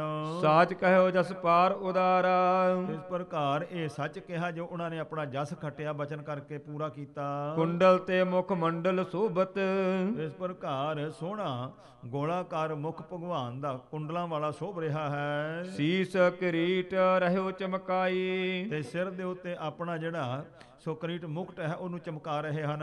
ਆਨ ਧਰਿਓ ਪ੍ਰਭ ਕੇਰ ਊਰ। ਤੋ ਇਸ ਪ੍ਰਕਾਰ ਸੋ ਆਣ ਕਰਕੇ ਇਹਨਾਂ ਮਧੂ ਕੈਟਮ ਨੇ ਭਗਵਾਨ ਦੇ ਉਰੂ ਜਿਹੜੇ ਸਨ ਪੱਟਾਂ ਦੇ ਉੱਤੇ ਆਣ ਕੇ ਸਿਰ ਰੱਖ ਦਿੱਤੇ। ਪਰ ਪੂਰਨ ਪ੍ਰਣ ਕੀ ਚੌਪ ਵਢਾਈ। ਤੇ ਆਪਣਾ ਪਰਨ ਪੂਰਾ ਕਰਨ ਦਾ ਜਿਹੜੀ ਇਸ ਪਰ ਉਤਸ਼ਾਹ ਵਧਾਇਆ ਹੈ। ਔਰ ਸਰੀਰ ਪਰਿਓ ਜਲ ਉਪਰ। ਬਾਕੀ ਸਰੀਰ ਤੇ ਸਾਰਾ ਪਾਣੀ ਦੇ ਉੱਤੇ ਹੀ ਸੀ। ਕਹਿੰਦੇ ਸਿਰ ਜਿਹੜੇ ਸੀ ਪੱਟਾਂ ਤੇ ਰੱਖ ਲਏ। ਦੀਨੇ ਵਿਸਾਰ ਕੇ ਹਾਥ ਸੁਰਾ ਪਾਈ। ਇਸ ਪ੍ਰਕਾਰ ਬੜਾ ਭਾਰੀ ਇਸ ਪ੍ਰਕਾਰ ਵਿਸ਼ਾਲ ਜਿਹੜੀ ਮਿੱਝ ਸੀ ਇਹਨਾਂ ਦੇ ਸਰੀਰਾਂ ਦੀ ਉਹ ਪਾਣੀ ਦੇ ਉੱਤੇ ਤਰੀ ਹੈ। ਜੋ ਮਦ ਕੈਡਬ ਦੈਤ ਦੋ। ਜੋ ਮਧੂ ਤੇ ਕੈਡਬ ਦੋਵੇਂ ਦੈਂਤ ਜਿਹੜੇ ਸਨ ਮਨ ਪਾਵਨ ਤੇ ਦੇ ਦਾਨ ਮਹਾਈ। ਇਸ ਪ੍ਰਕਾਰ ਉਹਨਾਂ ਨੇ ਪਵਿੱਤਰ ਮਨ ਕਰਕੇ ਇਸ ਪ੍ਰਕਾਰ ਸੋ ਆਪਣਾ ਜਿਹੜਾ ਸਿਰਾਂ ਦਾ ਹੀ ਦਾਨ ਦੇ ਦਿੱਤਾ ਸੀ। ਸ਼੍ਰੀ ਜਗਨਨਾਥ ਉਭਾਰ ਕੈ ਹਾਥ। ਤੋ ਭਗਵਾਨ ਜੀ ਨੇ ਆਪਣੇ ਹੱਥ ਉੱਚੇ ਕਰਕੇ ਉਸ ਵੇਲੇ ਸੋ ਚੱਕਰ ਸੰਭਾਰ ਹਜ਼ਾਰ ਹੈ ਆਰਾ। ਜਿਵੇਂ 1000 ਆਰਾ ਹੋਵੇ ਉਹ ਸੁਦਰਸ਼ਨ ਚੱਕਰ ਸਾਂਭਿਆ ਆਪਣਾ। ਦਾਤਨ ਕੋ ਸਿਰ ਕਾਟ ਦਿਓ ਜਿਨ ਕੋ। ਇਸ ਪ੍ਰਕਾਰ ਇਹਨਾਂ ਦੋਨਾਂ ਦਾਇਤਾਂ ਦੇ ਸਿਰ ਕੱਟ ਦਿੱਤੇ। ਜਿਨ ਕੋ ਤਰ ਭੀਮ ਪਰਿਓ ਵਿਸਤਾਰਾ। ਜਿਹਨਾਂ ਦਾ ਵੱਡਾ ਭਿਆਨਕ ਸਰੀਰ ਜਿਹੜਾ ਵਿਸਥਾਰ ਵਾਲਾ ਵੱਡਾ ਜੀ ਉਹ ਪਾਣੀ ਦੇ ਉੱਤੇ ਤਰਦਾ ਪਿਆ ਹੈ। ਪੂਰਨ ਕੀਨ ਮਨੋਰਥ ਸ਼੍ਰੀ ਪ੍ਰਭ। ਸ੍ਰੀ ਭਗਵਾਨ ਨੇ ਕਹਿੰਦੇ ਆਪਣਾ ਮਨੋਰਥ ਪੂਰਾ ਕਰ ਲਿਆ। ਤਾਤ ਅੰਤੇ ਜਬ ਸੀਸ ਉਤਾਰਾ। ਜਦੋਂ ਉਹਨਾਂ ਦੈਂਤਾਂ ਦੇ ਧੜਾ ਤੋਂ ਸਿਰ ਉਤਾਰ ਲਿਆ ਤਾਂ ਪੰਕਜ ਆਸਨ ਕੋ ਕਰ ਸਵਾਸਨ। ਇਸ ਪ੍ਰਕਾਰ ਜਿਹੜਾ ਪੰਕਜ ਸੀ ਇਸ ਪ੍ਰਕਾਰ ਸੋ ਉਹ ਜਿਹੜਾ ਸੀ ਸੋ ਕਮਲ ਜਿਹੜਾ ਸੀ ਇਸ ਪ੍ਰਕਾਰ ਤੇ ਕਮਲ ਤੇ ਬੈਠਾ ਬ੍ਰਹਮਾ ਜਿਹੜਾ ਸੀ ਬੜਾ ਖੁਸ਼ ਹੋਇਆ। ਜੋ ਤਵ ਕੰਟਕ ਸੰਕਟ ਹਾਰਾ। ਤੇ ਉਸ ਨੂੰ ਕਿਹਾ ਵੀ ਬ੍ਰਹਮਾ ਲੈ ਵੀ ਤੇਰਾ ਜਿਹੜਾ ਸੰਕਟ ਸੀ ਅਸੀਂ ਹੱਲ ਕਰ ਦਿੱਤਾ। ਰੱਖਿਆ ਕੀਤੀ ਬ੍ਰਹਮਾ ਦੀ। ਚੀਕੰਤਾ ਨਿਕਸੀ ਤਿੰਨ ਭਾਲ ਤੇ ਉੱਪਰ। ਇਸ ਪ੍ਰਕਾਰ ਹੁਣ ਇਹਨਾਂ ਦੇ ਸਰੀਰਾਂ ਦੇ ਵਿੱਚੋਂ ਸੋ ਜਿਹੜੀ ਦੈਂਤਾਂ ਦੇ ਸਰੀਰ ਵਿੱਚੋਂ ਮਿੱਝ ਨਿਕਲੀ ਹੈ ਇਹ ਪਾਣੀ ਤੇ ਆਮਨ ਧਰਦੀ ਹੈ। ਇਹ ਜਿਸ ਵੇਲੇ ਮਿੱਝ ਨਿਕਲੀ ਹੈ ਸਾਰੇ ਪਾਣੀ ਦੇ ਉੱਤੇ ਛਾਈ ਹੈ। ਨੀਰ ਰਹੀ ਤਰ ਛਾਈ। ਤੇ ਇਸ ਪ੍ਰਕਾਰ ਸਾਰੇ ਨੀਰ ਪਾਣੀ ਦੇ ਉੱਤੇ ਛਾ ਗਈ ਜਦੋਂ ਮਿੱਝ ਇਹਨਾਂ ਦੀ। ਤਾਹੀ ਤੇ ਹੋਤ ਭਈ ਧਰਨੀ। ਉਹਦੇ ਤੋਂ ਹੀ ਧਰਤੀ ਤਾਂ ਇਹਦਾ ਨਾਮ ਰੱਖਿਆ ਹੋਇਆ ਮੇਦਨੀ। ਸੋ ਮੇਦਨੀ ਧਰਤੀ ਦਾ ਨਾਮ ਤਾਂ ਪਿਆ ਹੈ ਕਿਉਂਕਿ ਇਹ ਉਹਨਾਂ ਦੈਂਤਾਂ ਦੇ ਮੇਦੇ ਤੋਂ ਉਹਨਾਂ ਦੀ ਚਕਨਾਈ ਤੋਂ ਕਹਿੰਦੇ ਇਸ ਪ੍ਰਕਾਰ ਇਹ ਬਣੀ ਸੀ। ਜਗਦੀਸ਼ ਕਲਾ ਨਿਜ ਤੇ ਠਹਿਰਾਈ। ਜਗਦੀਸ਼ ਪਰਮੇਸ਼ਵਰ ਨੇ ਭਗਵਾਨ ਵਿਸ਼ਨੂੰ ਨੇ ਕਹਿੰਦੇ ਆਪਣੀ ਕਲਾ ਸ਼ਕਤੀ ਦੇ ਨਾਲ ਇਹ ਕੀਤਾ ਹੈ। ਆਸਨ ਕੇ ਤਰ ਮੇਦ ਨਹੀਂ। ਹੁਣ ਜਿੱਥੇ ਭਗਵਾਨ ਨੇ ਚੌਂਕੜਾ ਮਾਰਿਆ ਸੀ ਉੱਥੇ ਕਹਿੰਦੇ ਇਸ ਪ੍ਰਕਾਰ ਮੇਦਨੀ ਮਿੱਝ ਨਹੀਂ ਗਈ ਹੈ। ਪਰ ਪਾਵਨ ਜਾਹੀ ਤੇ ਭੀ ਅਧਿਕਾਈ। ਇਸ ਵਾਸਤੇ ਕਹਿੰਦੇ ਨੇ ਇਹ ਜਿਹੜੀ ਜਗ੍ਹਾ ਤੇ ਚੌਂਕੜਾ ਮਾਰਿਆ ਸੀ ਉਹ ਜਿਹੜੀ ਜਗ੍ਹਾ ਸੀ ਉਹ ਪਵਿੱਤਰ ਰਹੀ ਹੈ। ਹੋਏ ਅਸੀਨ ਨਰਾਇਣ ਕੋ ਇਮ। ਇਉਂ ਨਾਰਾਇਣ ਵਿਸ਼ਨੂੰ ਭਗਵਾਨ ਜੀ ਆਸਣ ਲਾਇਆ ਜਦੋਂ ਤੀਰਥ ਪੇ ਇਮ ਮੈਂ ਸਮੁਦਾਈ। ਇਹ ਜਿਹੜੀ ਜਗ੍ਹਾ 48 ਕੋਹਾਂ ਦੀ ਇੱਥੇ ਕਹਿੰਦੇ ਭਗਵਾਨ ਬੈਠੇ ਸਨ। ਦੈਂਤਾਂ ਦੀ ਮਿੱਝ ਨਾਲ ਤੇ ਸਾਰੀ ਧਰਤੀ ਬਣੀ ਹੈ ਤੇ ਜਿੱਥੇ ਭਗਵਾਨ ਜੀ ਨੇ 48 ਕੋਹਾਂ 'ਚ ਚੌਂਕੜਾ ਮਾਰਿਆ ਸੀ ਉਸ ਜਗ੍ਹਾ ਤੇ ਮਿੱਝ ਨਹੀਂ ਆਈ। ਇਸ ਵਾਸਤੇ ਇਹ ਜਿਹੜੀ ਧਰਤੀ ਹੈ ਨਾ ਵਿਸ਼ਨੂੰ ਮਹਾਰਾਜ ਦਾ ਆਸਣ ਮੰਨ ਕੇ ਇਹ ਲੋਕ ਪਵਿੱਤਰ ਮੰਨ ਕੇ ਤਪ ਕਰਦੇ ਆ। ਚੌਪਈ ਭਈ ਮੇਦ ਤੇ ਧਰਨੀ ਇਹ। ਇਸ ਵਾਸਤੇ ਇਹ ਮੇਦੇ ਤੋਂ ਧਰਤੀ ਉਹਨਾਂ ਦੇ ਮੇਦੇ ਤੇ ਚੁਕਨਾਈ ਤੋਂ ਬਣੀ ਹੈ। ਜਾਂ ਤੇ ਨਾਮ ਮੇਦਨੀ ਕਹੈ। ਇਸ ਵਾਸਤੇ ਇਹਦਾ ਨਾਮ ਮੇਦਨੀ ਕਿਹਾ ਜਾਂਦਾ ਹੈ। ਤਿਸ ਪਿਛੇ ਬ੍ਰਹਮਾ ਤਪ ਘਾਲਾ। ਇਸ ਤੋਂ ਬਾਅਦ ਫਿਰ ਬ੍ਰਹਮਾ ਜੀ ਨੇ ਬੜਾ ਭਾਰੀ ਤਪ ਕੀਤਾ। ਲੱਖੋਂ ਸੰਮਤ ਤਪਿਓ ਬਸਾਲਾ। ਲੱਖਾਂ ਸਾਲਾਂ ਤੱਕ ਤਪ ਹੀ ਕਰਦਾ ਰਿਹਾ। ਪੁਨ ਸਭ ਇਹ ਪਰਪੰਚ ਬਨਾਇਓ। ਤੇ ਬ੍ਰਹਮਾ ਨੇ ਫਿਰ ਤਪੱਸਿਆ ਕਰਕੇ ਤਾਂ ਇਹ ਪ੍ਰਪੰਚ ਸੰਸਾਰ ਬਣਾਇਆ ਹੈ। ਜੜ ਜੰਗਮ ਜੇਤਕ ਦ੍ਰਿਸ਼ਟਾਇਓ। ਇਹ ਜਿੰਨੇ ਜੜ ਚੇਤਨ ਜੂਨਾ ਦਿਸਦੀਆਂ ਇਹ ਸਭ ਬ੍ਰਹਮਾ ਨੇ ਫਿਰ ਪੈਦਾ ਕੀਤੀਆਂ। ਲੱਖੋਂ ਰਿਖ ਇਸ ਥਲ ਮਹਿ ਆਏ। ਲੱਖਾਂ ਹੀ ਰਿਸ਼ੀ ਲੋਕ ਇਸ ਜਗ੍ਹਾ ਤੇ ਆਏ ਹਨ। ਤਪ ਕੋ ਤਪ ਉੱਚੋ ਪਦ ਪਾਏ। ਮਹਾਨ ਤਪੱਸਿਆ ਕਰ ਕਰਕੇ ਉੱਚੀ ਪਦਵੀ ਪ੍ਰਾਪਤ ਕੀਤੀ ਉਹਨਾਂ ਨੇ। ਬਹੁ ਸੰਗਤ ਇਤਿਹਾਸ ਬਸਾਲਾ। ਇਹ ਸਾਧ ਸੰਗਤ ਜੀ ਇਹ ਇੱਥੇ ਦਾ ਇਤਿਹਾਸ ਪੁਰਾਣਾ ਦਾ ਕਥਨ ਹੈ। ਸੁਨਤ ਪਠਤ ਅਗਨਾਸਾ ਜਾਲਾ। ਪੜਨ ਸੁਣਨ ਦੇ ਨਾਲ ਸ਼ਰਧਾ ਪੈਦਾ ਹੁੰਦੀ ਹੈ। ਨਾਮ ਜਪ ਕਰਕੇ ਉਧਾਰ ਹੁੰਦਾ ਹੈ। ਇਮ ਸ਼੍ਰੀ ਅਮਰਦਾਸ ਮੁਖ ਗਾਇਓ। ਜੋ ਧੰਨ ਗੁਰੂ ਅਮਰਦਾਸ ਮਹਾਰਾਜ ਨੇ ਇਹ ਇਤਿਹਾਸ ਸੁਣਾਇਆ। ਦਿਵਸ ਤੀਸਰੋ ਤਹਾਂ ਬਤਾਇਓ। ਤੀਸਰਾ ਦਿਨ ਜਿਹੜਾ ਸੀ ਇਉਂ ਮੇਰੇ ਸਤਿਗੁਰੂ ਜੀ ਨੇ ਥਨੇਸ਼ਰ ਵਾਲੇ ਥਾਂ ਦੇ ਉੱਤੇ ਇਸ ਪ੍ਰਕਾਰ ਇਹ ਸਾਰਾ ਜਿਹੜਾ ਹੈ ਬਚਨ ਵਿਲਾਸ ਹੋਇਆ ਹੈ। ਤੋ ਇਸ ਪ੍ਰਕਾਰ ਧੰਨ ਗੁਰੂ ਅਮਰਦਾਸ ਮਹਾਰਾਜ ਤੀਰਥਾਂ ਤੇ ਗਏ ਨੇ ਪਵਿੱਤਰਤਾ ਕਰਨ ਵਾਸਤੇ। ਸੰਗਤਾਂ ਨੂੰ ਬਖਸ਼ਿਸ਼ਾਂ ਕਰ ਰਹੇ ਹਨ ਕਿਉਂਕਿ ਇਹ ਜਿਤਨਾ ਵੀ ਭਾਵੇਂ ਸੋ ਪੁਰਾਣਾਂ ਦਾ ਵੇਦਾਂ ਦਾ ਉਪਨਿਸ਼ਦਾਂ ਦਾ ਜਿਹੜਾ ਇਤਿਹਾਸ ਹੈ ਉਹਨਾਂ ਦਾ ਗਿਆਨ ਹੈ ਮੇਰੇ ਸਤਿਗੁਰੂ ਪਾਤਸ਼ਾਹ ਨੇ ਬਖਸ਼ਿਸ਼ ਕੀਤੀ ਹੈ। ਇਹਨਾਂ ਲੋਕਾਂ ਨੇ ਬੰਦਸ਼ ਲਾਈ ਸੀ ਵੀ ਕੋਈ ਨਾ ਸੁਣੇ ਨਾ ਪੜ੍ਹੇ, ਪਰ ਸਤਿਗੁਰੂ ਨੇ ਕਿਰਪਾ ਕੀਤੀ ਆਪਣੇ ਗੁਰਸਿੱਖਾਂ ਤੇ ਇਹ ਸਾਰਾ ਉਹਨਾਂ ਦੀ ਜਿਹੜੀ ਵਿਦਿਆ ਸੀ ਨਾ, ਉਹ ਇਸ ਤਰੀਕੇ ਨਾਲ ਪ੍ਰਗਟ ਕਰਕੇ ਸਾਨੂੰ ਗਿਆਨ ਬਖਸ਼ਿਸ਼ ਕੀਤਾ ਹੈ ਕਿ ਜਿਹਨਾਂ ਨੂੰ ਬੰਦ ਕਰਕੇ ਇਹ ਲੋਕਾਂ ਤੋਂ ਮੱਥੇ ਟਿਕਾਈ ਜਾਂਦੇ ਸੀ ਵੀ ਉਹਦੇ ਵਿੱਚ ਹੈ ਕੀ ਹੈ। ਉਹ ਮੇਰੇ ਸਤਿਗੁਰੂ ਨੇ ਸਾਨੂੰ ਵਿਦਿਆ ਦੀ ਦਾਤ ਬਖਸ਼ ਕਰਕੇ ਰਹਿਮਤਾਂ ਕੀਤੀਆਂ। ਧੰਨ ਮੇਰੇ ਸ਼ਹਿਨਸ਼ਾਹ ਪਿਤਾ ਗੁਰੂ ਅਮਰਦਾਸ ਮਹਾਰਾਜ ਬਖਸ਼ਿਸ਼ ਕਰਨ। ਗੁਰੂ ਚਰਨਾਂ ਵਿੱਚ ਸਾਡਾ ਭਰੋਸਾ ਤੇ ਵਿਸ਼ਵਾਸ ਬਣੇ। ਗੁਰੂ ਚਰਨਾਂ ਦੇ ਵਿੱਚ ਸੋ ਗੁਰੂ ਪਾਤਸ਼ਾਹ ਦਾ ਉਪਦੇਸ਼ ਧਾਰਨ ਕਰਦੇ ਹੋਏ ਲੋਕ ਸੁਖੀਏ ਪਰਲੋਕ ਸੁਹੇਲੇ। ਨਾਨਕ ਹਰ ਪ੍ਰਭ ਆਪੇ ਮੇਲੇ ਦੀਆਂ ਬਰਕਤਾਂ ਦੇ ਪਾਤਰ ਬਣੀਏ। ਭੁੱਲਾਂ ਚੁੱਕਾਂ ਦੀ ਖਿਮਾ ਬਖਸ਼ਣੀ ਦੇਹੋ ਸੱਜਣ ਅਸੀਸਣੀਆਂ, ਜੋ ਹੋਵੇ ਸਹਿਬ ਸੋ ਮਿਲਦੀ ਦਾਤ ਪ੍ਰਾਪਤ ਹੋਵੇ। ਏਮ ਸ਼੍ਰੀ ਅਮਰਦਾਸ ਮੁਖ ਗਾਇਓ, ਦਿਵਸ ਤੀਸਰੋ ਤਹਾਂ ਬਤਾਇਓ। ਵਾਹਿਗੁਰੂ ਜੀ ਕਾ ਖਾਲਸਾ